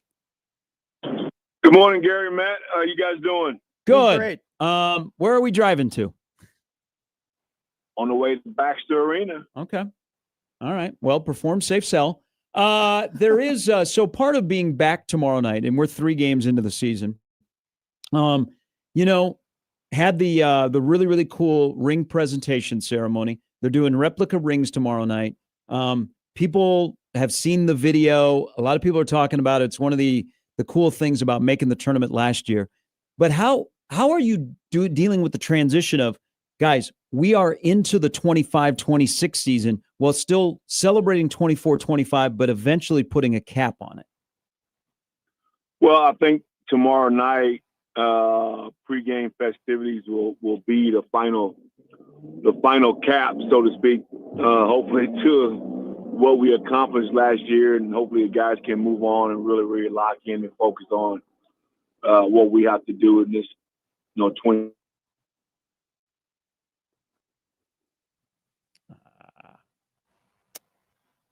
All right. Well, it's we got you. Coach, you there? Yes. Okay. Sorry, we lost you Yep. for a second.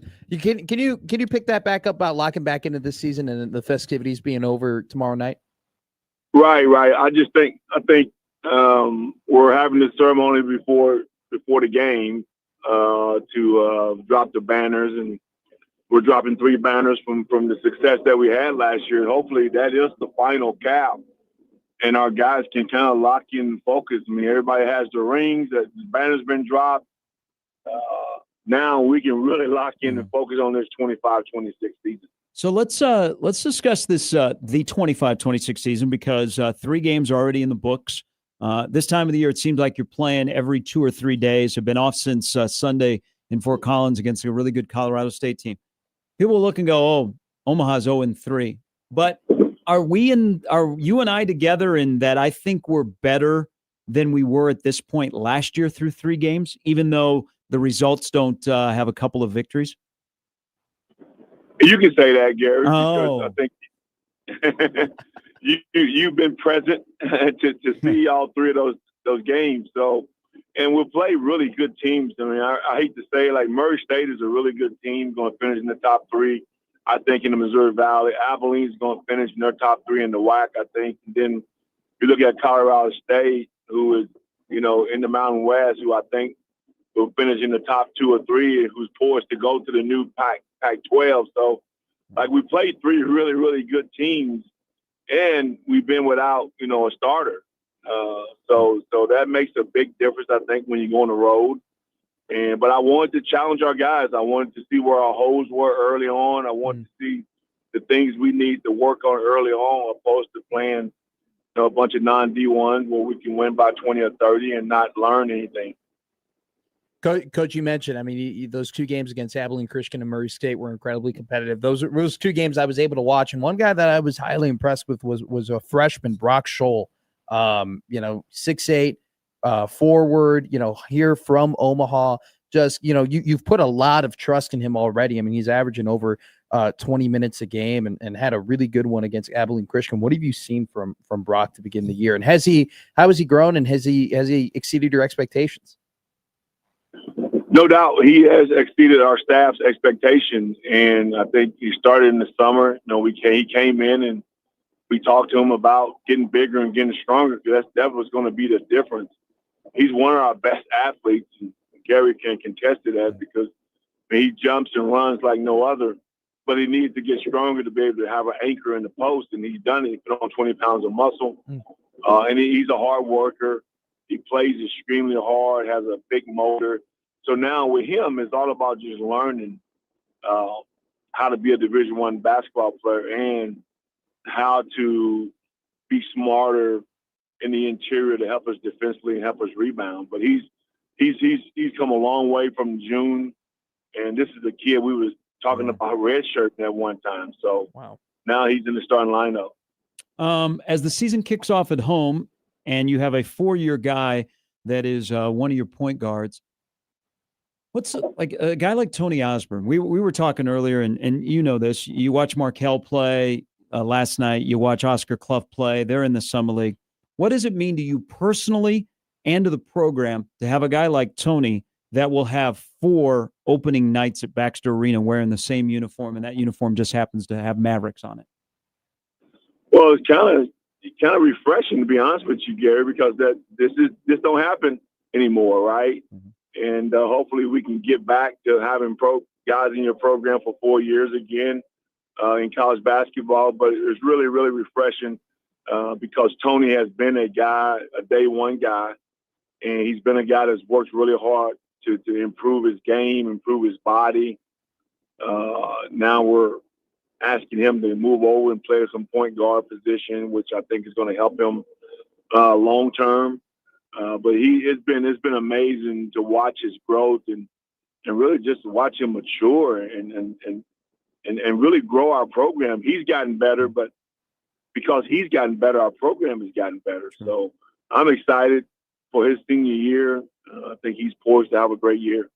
You know, sticking with Tony and then going on to Cam Thomas, you know, those were 2 guys last year for you, Coach, that, you know, did a great job in their roles, and you know, next to JJ White and Markelle Sutton, and were kind of 3 and 4, but at times they played like 1s and 2s and took over games. How has the process been for you telling them, okay, hey, JJ and Markelle are gone. This is now your team. You guys now are the 1-2 punch. How's that been for you, and how's that been for them?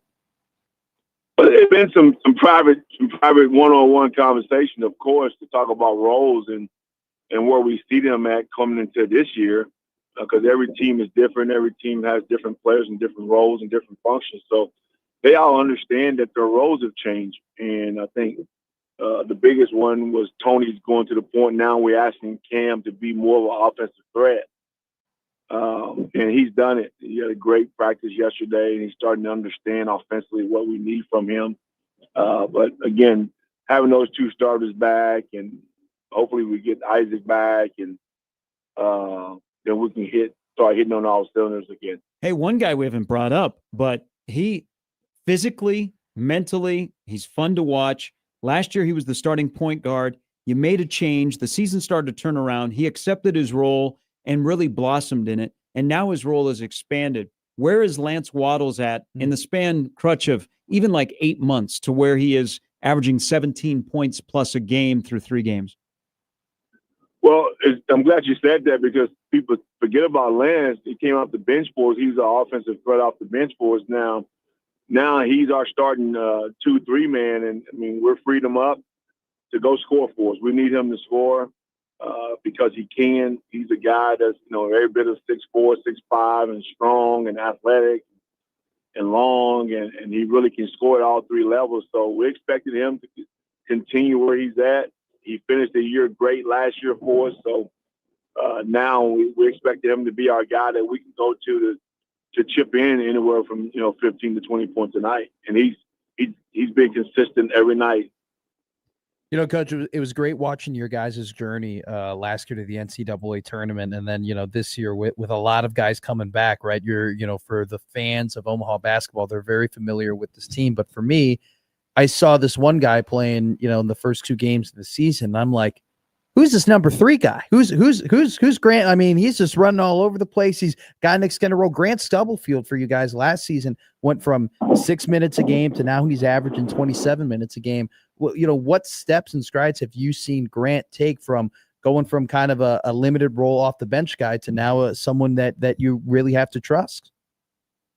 Well, right now he's our starting point guard. We got to move Tony back and forth a little bit, trying to figure that out. So Grant has been and I tell people all the time, at this level of college basketball, there's a development piece that people kind of take for granted or just assume that it's going to happen. But Grant's developed. He's worked on his jump shot. He's gotten bigger, stronger. He's able to use both hands really, really well now. So he's developed through his 2 years here. Now mentally, he's more poised. He's got more ability to lead a team now as a point guard when he really wasn't ready to do that, a year ago maybe. and now he's complete. Now he's ready. He's confident, and we're looking for him to continue to do. But he's a tough kid. He's going to defend. He's going to get steals. He's going to get on the floor for loose balls. He gives you a lot of things, Matt, that will not show up in the stats. Yeah. That helps you win. We'll get you out here on this, and tomorrow night's a big night at Baxter Arena. 3 banners are going to fall from the rafters. A couple of former players will be back, which will be really, really cool. Replica rings for the fans. Should be a great crowd. Southern Utah beat Omaha last year out in Utah. So it'll be a whack in the Summit League tomorrow night. But before we get you out of here, so earlier this week was early signing day, and I'm on 24/7 Sports right now looking at composite team rankings. So they only go down to 50. There's Miami. I'm scrolling up, and there's Omaha. That was this is a very heavy senior laden team that you're going to have to replace some guys. This appears to be a really, really good start to a recruiting class you put together, including the highest recruited player in the history of the program. Yeah, we feel good about it. I think Johnny Jordan is the guy you're thinking about, point guard out of St. Louis, 3-star guy. Ethan Sheets has signed with us, 6'8", forward out of Dallas, Texas, who I think is comparable to Markel Sutton. We really like those two, and we got 2 more that just hadn't signed yet, but hopefully we'll get them done here in the early signing period. But I don't get into rankings a lot, Gary. I really don't. I just think once you get on campus and show and prove, numbers are numbers. I think it's exciting for our fan base. Of course, it's exciting to be able to post that kind of stuff, that we're working hard and trying to get really good players to continue to upgrade our program. But we still got a couple more to get. Then in the spring, we still have some more to get in the spring. So we're excited, though. We're excited about the future, where we're headed. And as you know, we're going to continue to work hard and try to attract the best student athletes that we can get here on our campus here in Omaha. Hey, it'll be great to be back in Baxter tomorrow night. Looking forward to it, Crutch. Exciting night. Hope we can get a lot of fans out, come out and support us. Looking forward to it. Hey, thanks. We'll see you tomorrow. Thanks, Coach. Thank you, guys. Thanks for having me on. That's the Summit League Coach of the Year, Chris Crutchfield, tomorrow night, Southern Utah and Omaha at 7 o'clock. Banner night, baby. So I kind of set him up there because the one that is the highest ranked, his paperwork is not in yet. Oh, okay. So, but that is Marcus Simpson, who chose Omaha over Georgia Tech, and Mizzou last weekend. He's from Atlanta, plays for OT Elite. All right, one more hour to go. We'll have picks. We'll talk a little Nebraska football, and we'll just go hypothetical because the 85-86 run of Creighton Prep, that was two nasty teams under Tom Jaworski. We're just going to have hypothetical lines between the great high school teams. I just wanted 23 West Side, 25 Millard South. Now have we gone into a rabbit hole? Yeah. All right. That plus a little bit more, and I'll show you guys something when we come back. Okay. On 1620 The Zone.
All right, last hour on a Friday of a bye week. Bye weeks suck.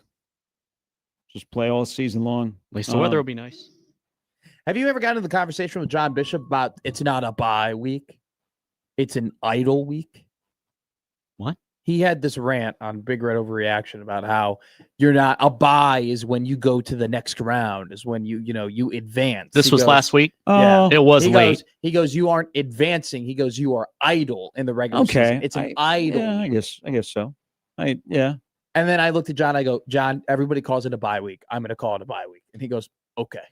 All right. So one quick thing here before we get to Mike. As we just had Chris Crutchfield on. Omaha's back home tomorrow night. Replica ring night. So if people can see, that's what they're giving away. Highland Dairy is the sponsor. First 1,000 fans. Can I put it on? 1 second. Okay. So I'm looking at it. It is very, very close to what they gave all of us. But if you can see that, that's what they are giving away. Look at that. That's pretty good. Pretty cool. They did a great job, but thanks to Highland Dairy. So here you go. That's yours. Whoa. And that's yours. Wow. You're giving Yeah. this to us? All I right. thought it was going to have to be one of the first 1,000 people. No, there you go. I'll Whoa. take care of you guys. Role Christmas playing. came Let's go. early, baby. Look at that. I'm So the a first- couple of things about home games at Baxter Arena this year, because this will be the first basketball game in there. Because the women played at SAP the other day, is they have a DJ, and in a building that when they built Baxter Arena, they had no intention of having basketball in there because it's not built for basketball. Yeah. It just is not. And they've tried as hard as they can to make it like a comfortable place for basketball. They've moved the student section closer to the floor. Oh, okay. And, the student participation picked up as the season went along. Mhm. So yeah, it'll be really neat. Oh, in yeah. there. There's Put 3 it on banners. The first 3 banners ever for Feels men's basketball in the rafters tomorrow night. So hope to see you there.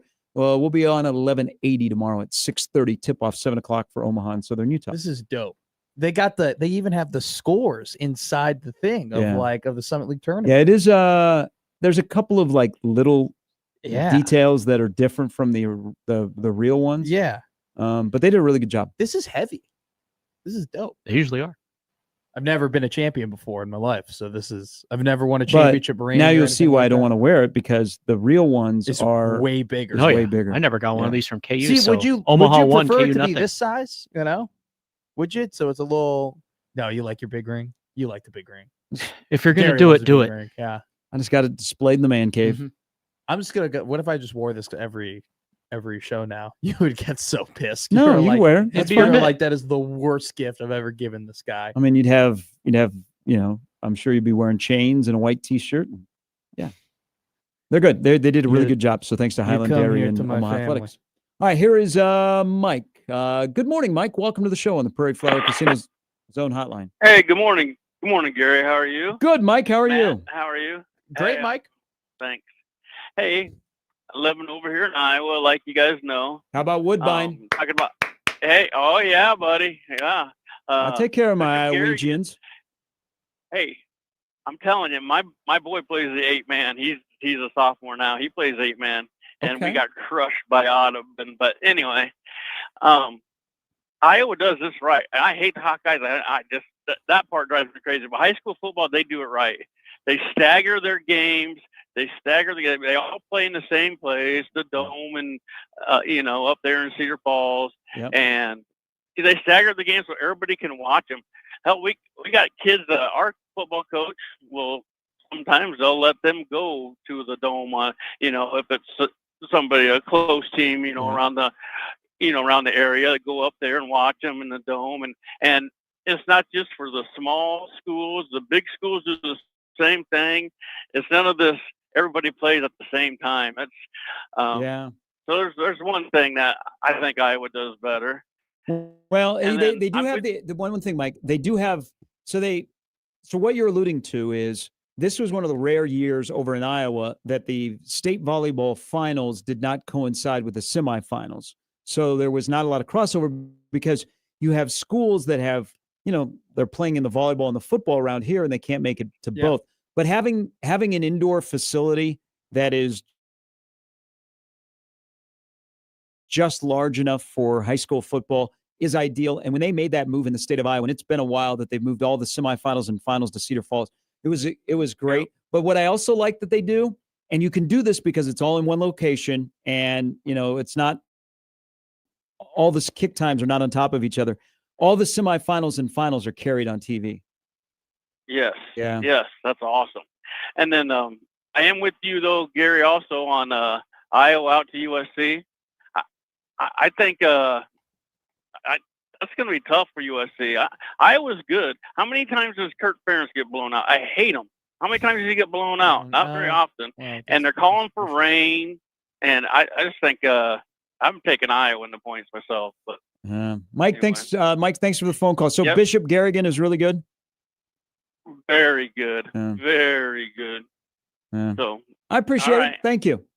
Yep. But in our local listening area over in Iowa, Woodbine has made it to the finals. So Congratulations. good luck to Woodbine. If you're the Big Ten, you want USC to win that game, right? Yes. Yeah, you're praying.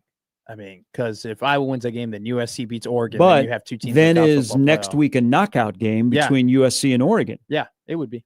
So then you're back down to 3 because what if Michigan doesn't beat Ohio State? But I think at this point, if you're the Big Ten, I think you kind of have to be locked in at 3. You're looking at the rest of it and seeing where the preliminary rankings are. It's just unfortunately the Big Ten got screwed. Okay. The Big Ten got screwed because the SEC teams that have 2 losses that are mid, they got the benefit of the doubt and they were placed at 10, 11, and 14.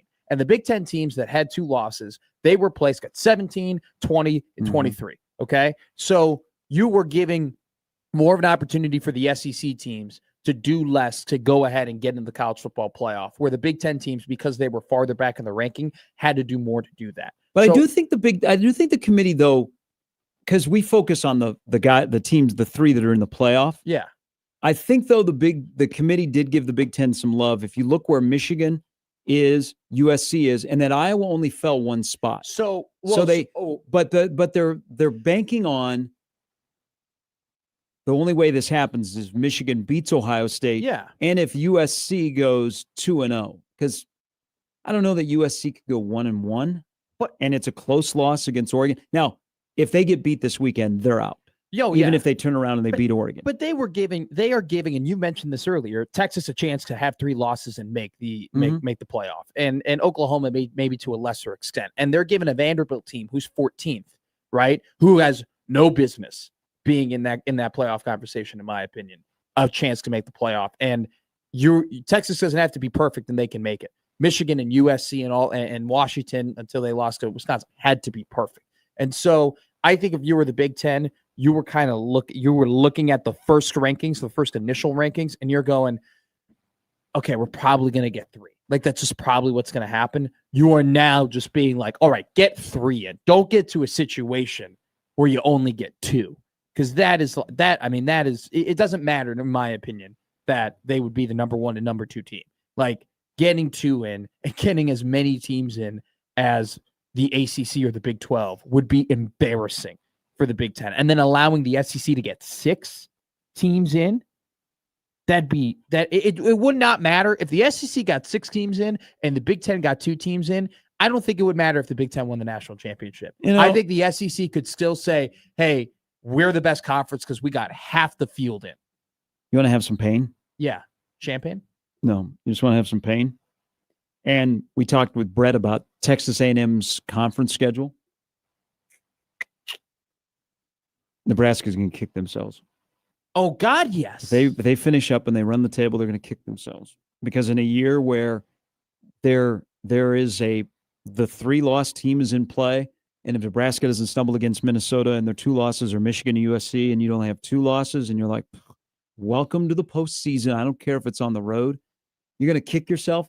It's just this year I think it's really elite at the top with the few. Mm-hmm. And then the middle is kind of, nobody has broken away from the middle. Yeah. And it's kind of like, everybody looks too much alike. Nobody is separating themselves. I think from 10 to 20, I couldn't agree. 10 to 20 is just weird. 10 to 20 is just mangled. And you say the Minnesota game, I disagree about the kicking yourselves. I don't know if they're kicking themselves about the Minnesota game. I don't think there's anything they could have done to avoid the Minnesota game. I think the Minnesota game was inevitable. Well, they swap out then you are sitting here in a bye week at 8-2. Yeah. Swap it out that you beat Michigan, but you lose to Minnesota. I think you're kicking yourself over the Michigan game. You had the Hail Mary. You had you got some breaks in that game. That game was probably closer than what it should have been. You gave up way too many sacks, took way too many negative plays. Like, that's the game I think you look back on and say, we should have gotten that I'm going one. to take Michigan out of this. I'm going to go to the USC game if your quarterback doesn't get hurt. Bang. Yeah. Seriously. I mean, that's another because one too. if you lose to USC and you have Minnesota, then you're like on a stretch of where you've lost you're 2-2 in your last 4. And so people are like, yeah. You know, it all about is when you lose. But the thing that the whole sport does is we don't celebrate winning enough.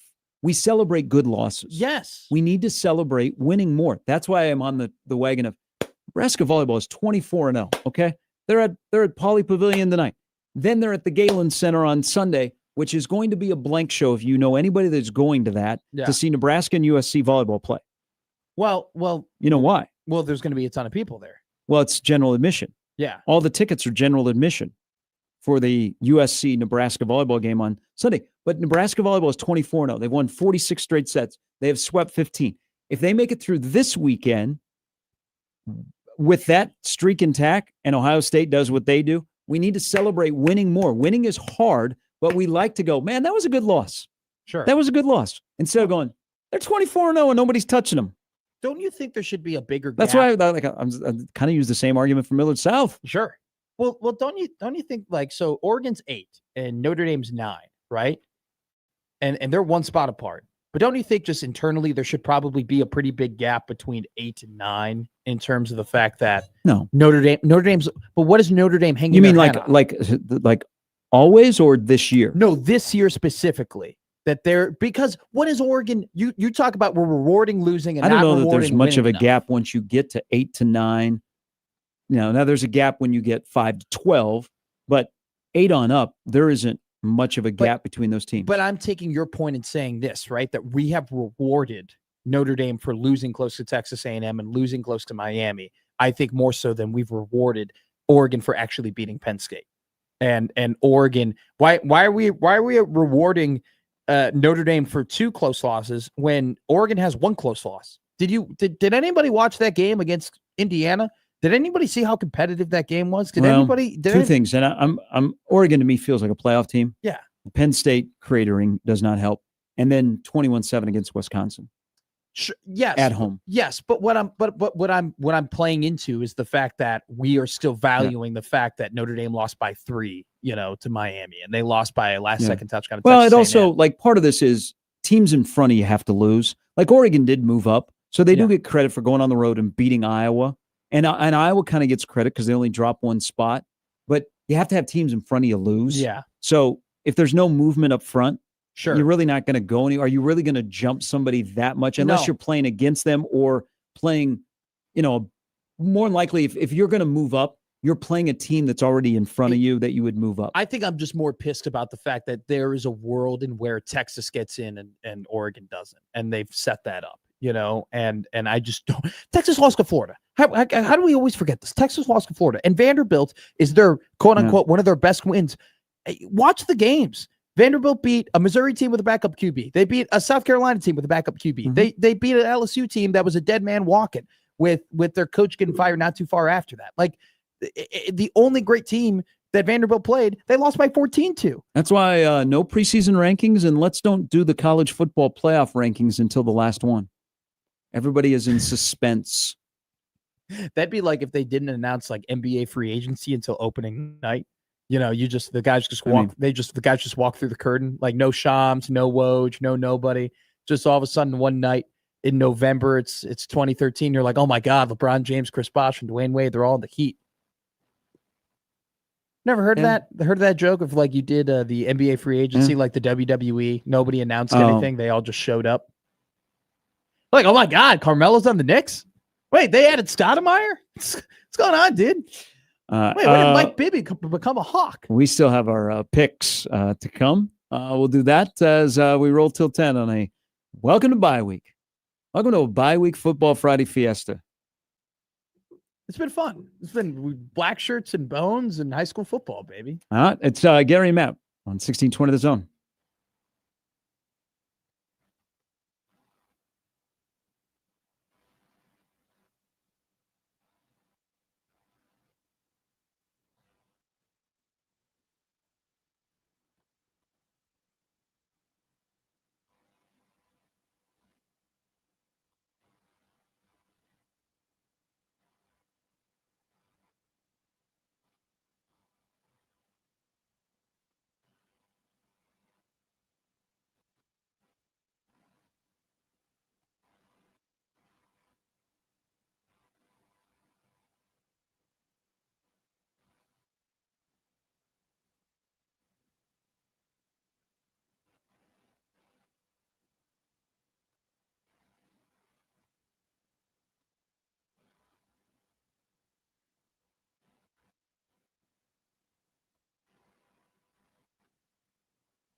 Oh, this is a preview of next Saturday night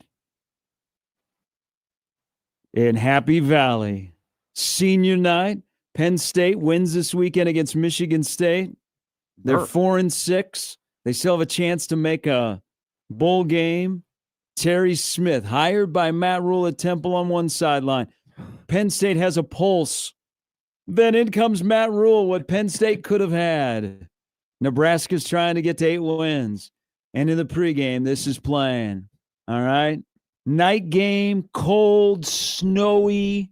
Mm-hmm. And then Matt Rule takes a timeout. Whoa, before the game starts? Yeah. I mean, they couldn't get the play call in. They couldn't communicate. Timeout. Got to call one. Then that would be considered a questionable timeout. It'd be what the hell are we doing? Timeout. Got to burn one, guys. Sorry, we just got out there. We didn't get it in. Imagine Michigan State loses this weekend. Close up shop. Yeah, Jonathan Smith will never have had a Big Ten win. Early forecast looks downright tropical there. High of 56, low of 40. Shorts. Next Saturday? Yeah, in State College. That game is destined to be at night then. Give me the Huskers and the points. Yeah, they're what points? I need to know. I'm so curious. it's still what- 7.5. I'm so curious what this line is gonna be. Somebody Wow. yesterday, who maybe on the side does a little booking, said he thinks 7 to 10, anywhere between 7 and 10. Okay. But FanDuel or DraftKings, the early look ahead had it 7.5 yesterday. I would take the Huskers. Hmm. I think I'm 8-0 or sorry, 9-0 Don't in shortchange yourself. in like guessing Nebraska spread. No, I'm 8-1 because I got the Minnesota game wrong. Other than that, though, So did they. I'm perfect. I'm perfect in picking the spread for Nebraska games. Spot on. You could go. Why'd you just flip your phone? Okay, what the hell is going on with DMs? What do you that you Did can't it DM get you people? too? Okay. Oh, you have to put in a passcode. Yeah. Yeah, Okay. just make a passcode. No, this is what I'm doing. Why is it so hard? Just make a passcode. Not doing a 1620. passcode. That's where we work. Hey! Yeah. Nice, Jimmy. I've had the same Okay. password on my phone. So like the Apple tries to get you to do the 6-digit password now. Screw that. I have a 4-digit password. I've had the same 4-digit password since the 5th grade. Nice. 6969. No, that's my for my eyes only on my Snapchat. I know. Fun. So is the passcode? You just make your own passcode. Oh. Yeah.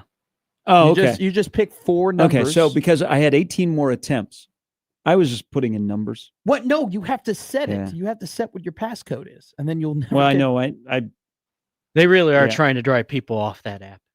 You really are. It's a good call, Jimmy. I got the Blue Sky the other day. I Okay. haven't done anything. so What is but Blue they've Sky? Great song, but Mr. Blue Sky. well, that's, it that's is another one. when Twitter was when Elon was Mhm. when people were bailing on Twitter, that's Or- what they went to. R.I.P. Threads. I went there once. I did I too. didn't see any people I knew, so I came back. Yeah, I just Well, I never left. I just dabbled. You did. Yeah. Do you have Threads? You might be on more social media than I am. No, I'm not. Yeah, you are. You're on Uh, Facebook. Jack Okay. and I followed each other the other day, so shout out Jack. Ja- You're Jack. Oh, my Jack. Yeah. Yeah, my Yeah. Jack. You're a coach. No, my buddy Jack, my friend Jack. Friend who of the chat. His brother. Oh, not Jack Mitchell. No. Oh. Oh, His buddy, his brother Luke is the one that you have on as your pinned tweet. Oh, okay. Yeah. Yeah. Now Oh. I'll tell you this right now. So I am going to the Omaha game tomorrow. Can't wait. It's going to be very exciting. I know where you're sitting. come say hi to Matt. I'm bringing my roommate Dan. Hell Ah, yes. Dan is excited to meet you. He goes, I have to meet and I have to talk to Gary. We have to I'm have looking forward to meeting we Dan. have to have some speaks. Will you live tweet? Because I'll be on the couch. Why would I live tweet? I'm not covering the game. Well, no, I don't care about the game. I know that it's going to go great. I got Gary for that. I'm talking know. about you and Dan's evening. Like, Oh yeah. We're probably gonna, might hit up not might, we're going to DJ's and Exarvin. It's gonna be a great night. It's gonna be my first Saturday off and God knows how long. Man McMaster, I'm gonna be pocketed, baby. I'm gonna be like, What do you say? He's going to be hanging and banging? I'm gonna be hanging and banging. Mhm. Oh, it's gonna be awesome. 9 big red overreactions. It's like one of the very few times I get a Saturday, baby. Woo! Can't wait to. I cannot wait to have a Long Beach iced tea at the DJ's at Exarvin. It's a great drink. You say Long Beach? Yeah, there's a Long Island iced tea, and then they have a Long Beach iced tea. More partial to the West Coast, so yeah. I'll look that up. I don't know what's different. I was just one guy got a Long Island. I go, I'll do a Long Beach. Okay. Yeah. And I got my ring. Should I walk into the game with my ring? Sure, you can Walk do, into you can DJs do with whatever it. you want with that. Thought you guys would enjoy that. Enjoy wearing those. I'm gonna I be like appreciate it. Jason Kelsey. I'm gonna put the ring in a sock and then put the sock in a drawer somewhere. Yeah, I'm trying to figure out where I'm going to put my rings. Just have them on display. Yeah, you should find a way to like make them like you walk into your man cave and everybody knows. The difference is it it uses cranberry juice instead of cola. What? Yeah, Oh, that's in the Long difference. Beach? Yeah, it's a great drink. It's incredible. Probably get a chicken noodle soup with It it. does not actually contain any iced tea for those wondering. Yeah, I know. It's a hard drink. I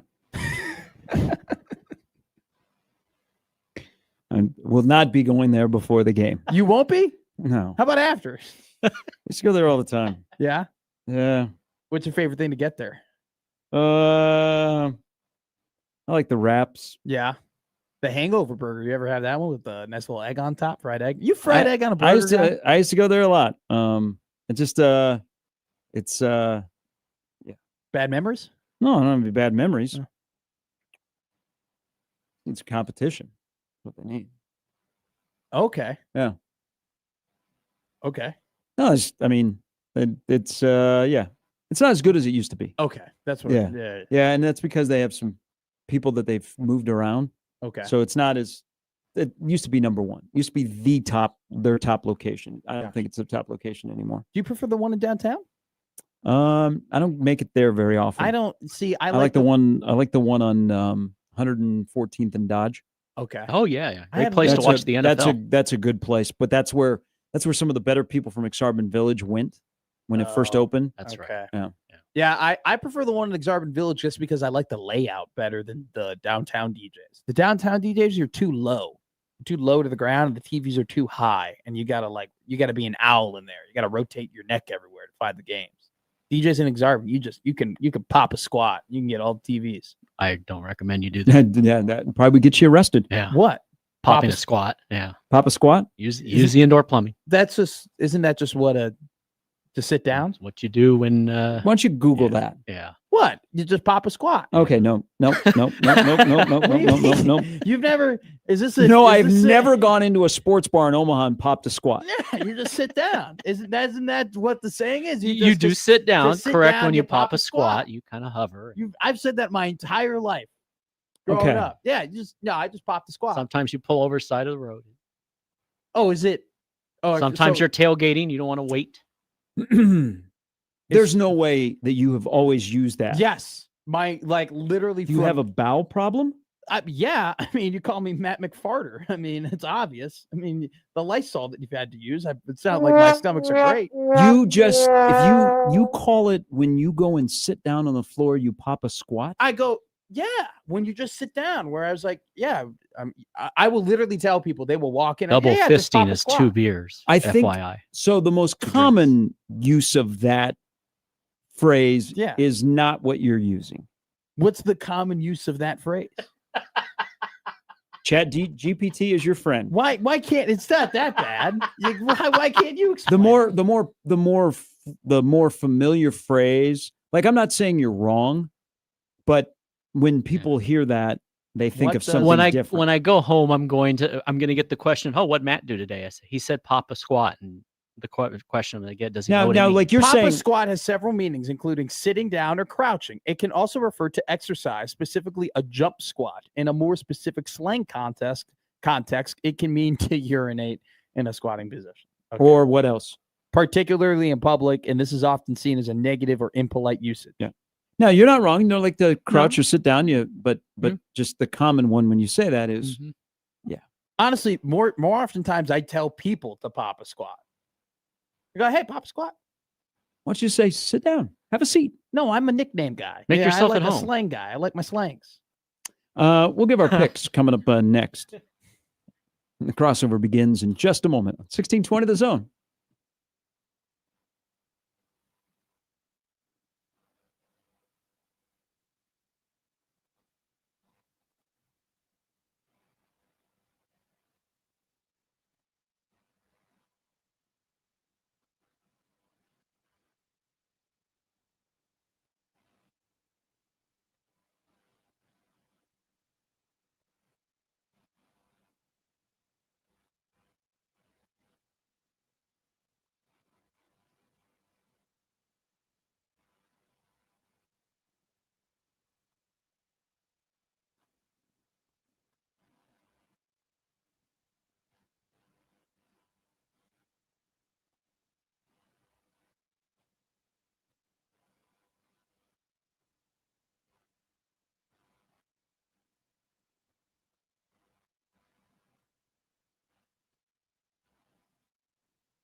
All right, Football Friday Fiesta wrapping up.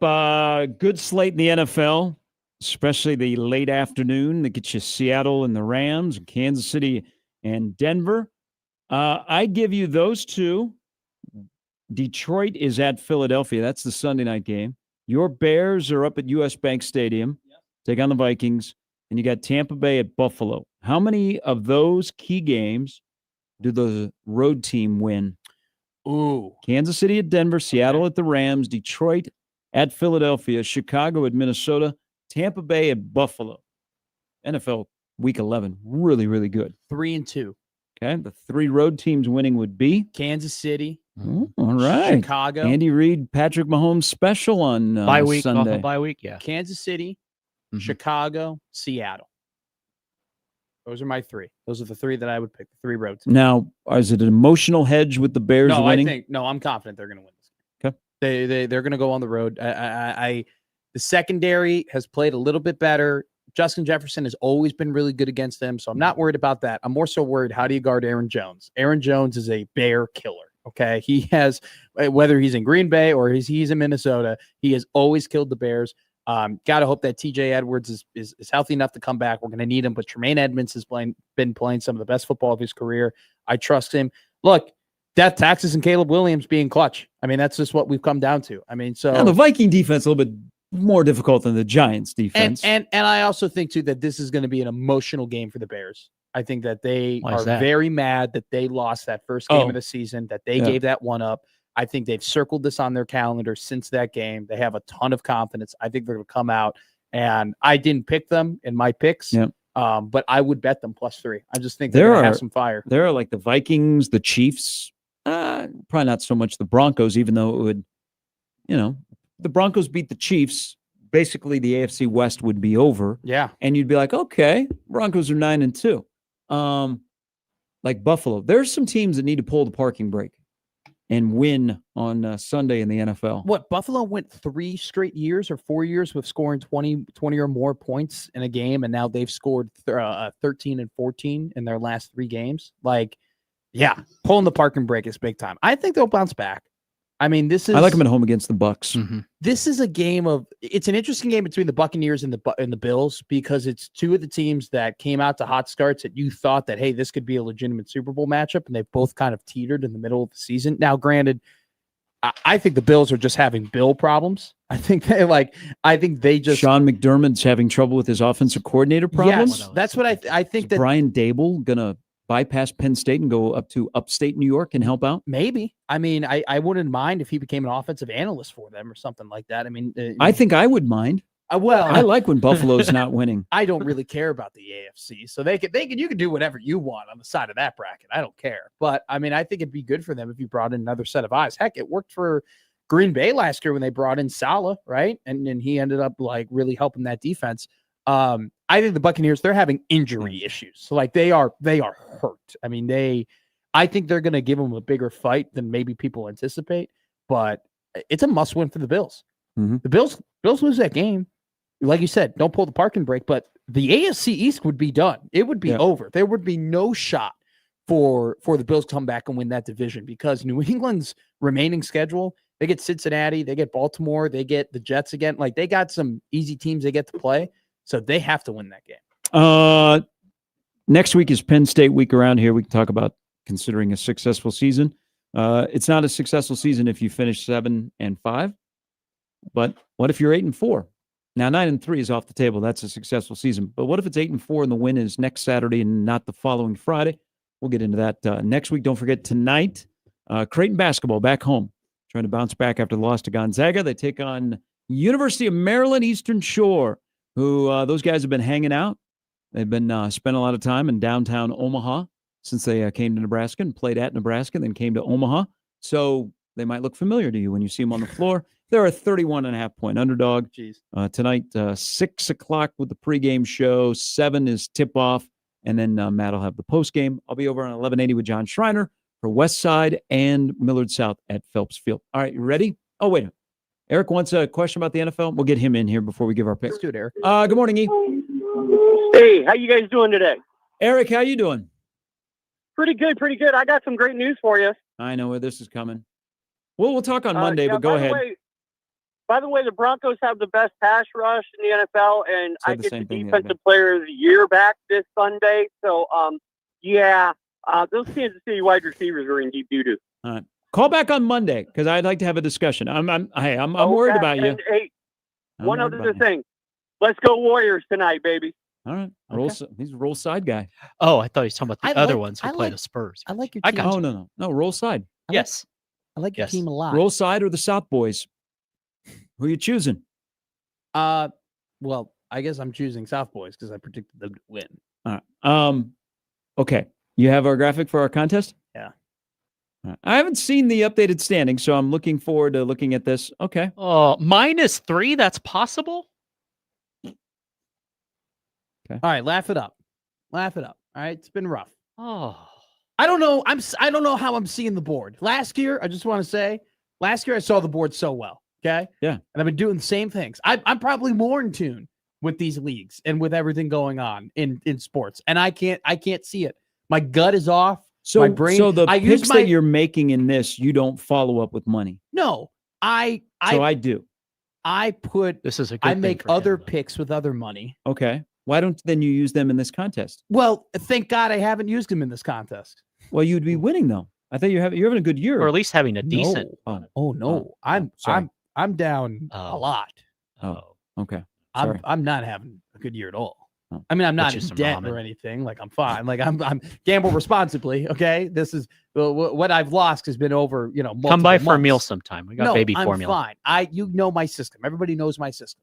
It's just my system is I think we're off a game here on our overall record, what I have 33 and you have 32. okay. I'll have to go back and look at the last year. The math checks out though. Okay. All right. Go ahead. Let me write these down so that when I go to follow up The with money, opposite. I will fade you. I've been doing that on my actual money picks. And guess what I did last week?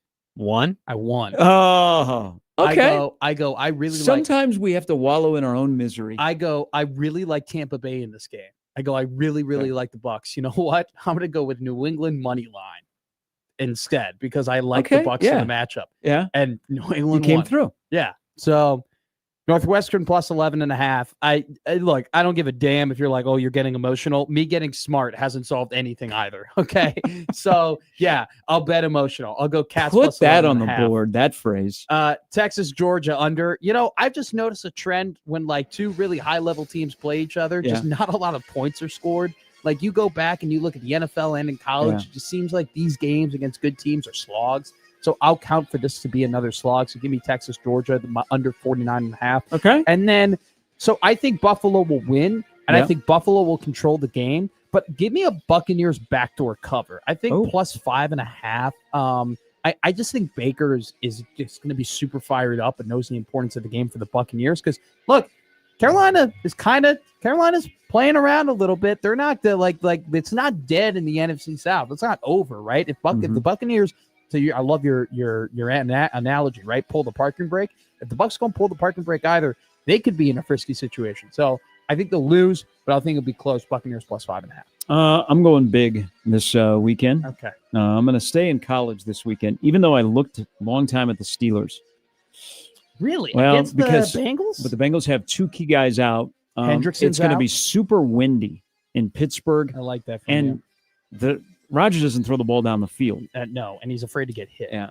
So, but I'm going to stay with college football this That's weekend. a good nugget. Thank you for that. Bench Aaron on it. Washington's back home after the embarrassment in Madison, and they play a team that hasn't beaten a Power 4 team in a long time. Yeah. That'd be Purdue. I will take Washington, giving up 16.5. Wow. I will also take Georgia Tech, who has been smart and is coming off a bye week. Yeah, they play Boston College. Yeah. What's that spread? 16.5. Really? Yep. That's And good value. get ready. I hate It should be a fun game in the SEC. LSU, Arkansas, over 56.5. Yeah, that's a good one. So I'm gonna need Washington and Georgia Tech, but I like the bounce backs. I like bounce backs. That's why I like Nebraska last week at the Rose Bowl. I don't like it when I like it. I don't like you saying that. because then I'm gonna all of a sudden go. You putting the. Do you want to fade? I will Hey. give you an option right now to fade yourself because I like your picks. No. Okay. No. Have you noticed anything new about the graphic? The teams have been updated. Yes. Yes. Do you know which teams have been updated? Minnesota's in there. Yes. Notre Dame is in there. No. JMU. I looked at JMU. They're 21.5 point So- favorites against Appalachian State, which in the past you'd be like, Appy State. James Madison is crushing people. JMU has been an original team in there because you've loved JMU this year. We put the Colts. Oh, I put the okay. Colts. So I have it blocked up by that. Yeah. New Colts logo. Quick update on tomorrow night's game in Sioux Falls. A friend of mine who hosts a talk show in Oklahoma City just had Porter Mosier on. All he talked about was rink mast. Really? Yeah, said rink mast is a concern. Okay. I like Ken Porter. Palm has that 79-77. That'll be fun. If you've never been to the Pentagon, you're going tomorrow. Have a great time. It's a really, really cool place to watch the game. Make sure you walk around the concourse and you see all the history towards basketball in the state of South Dakota. Great day. Really, Night really to cool. drive up. Yeah, should be a good game. Porter Mosier was around Notre Dame College Prep a lot my senior year and was a very, very When he nice was head guy. coach at Loyola. When he was head coach of Loyola, we had 3 guys who were all D1 basketball players, and he would pop in a ton. And then I think that year he went to Oklahoma, and then he re-offered all those guys go to Oklahoma like to follow him, and none of them went. One of them was Can't blame him. D'Amico, who was playing at the Ball.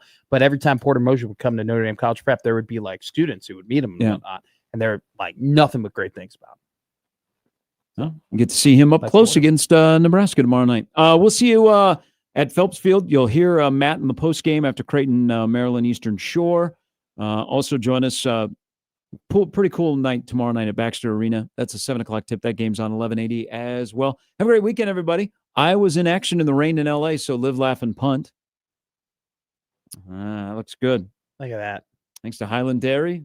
People that put that together. That's a good looking. First 1,000 fans get a replica ring tomorrow night. I never got a class ring, so this is just what my class ring will be right here. Enjoy. Make memories. Be safe, everybody. Have a great weekend. Enjoy the beautiful weather today.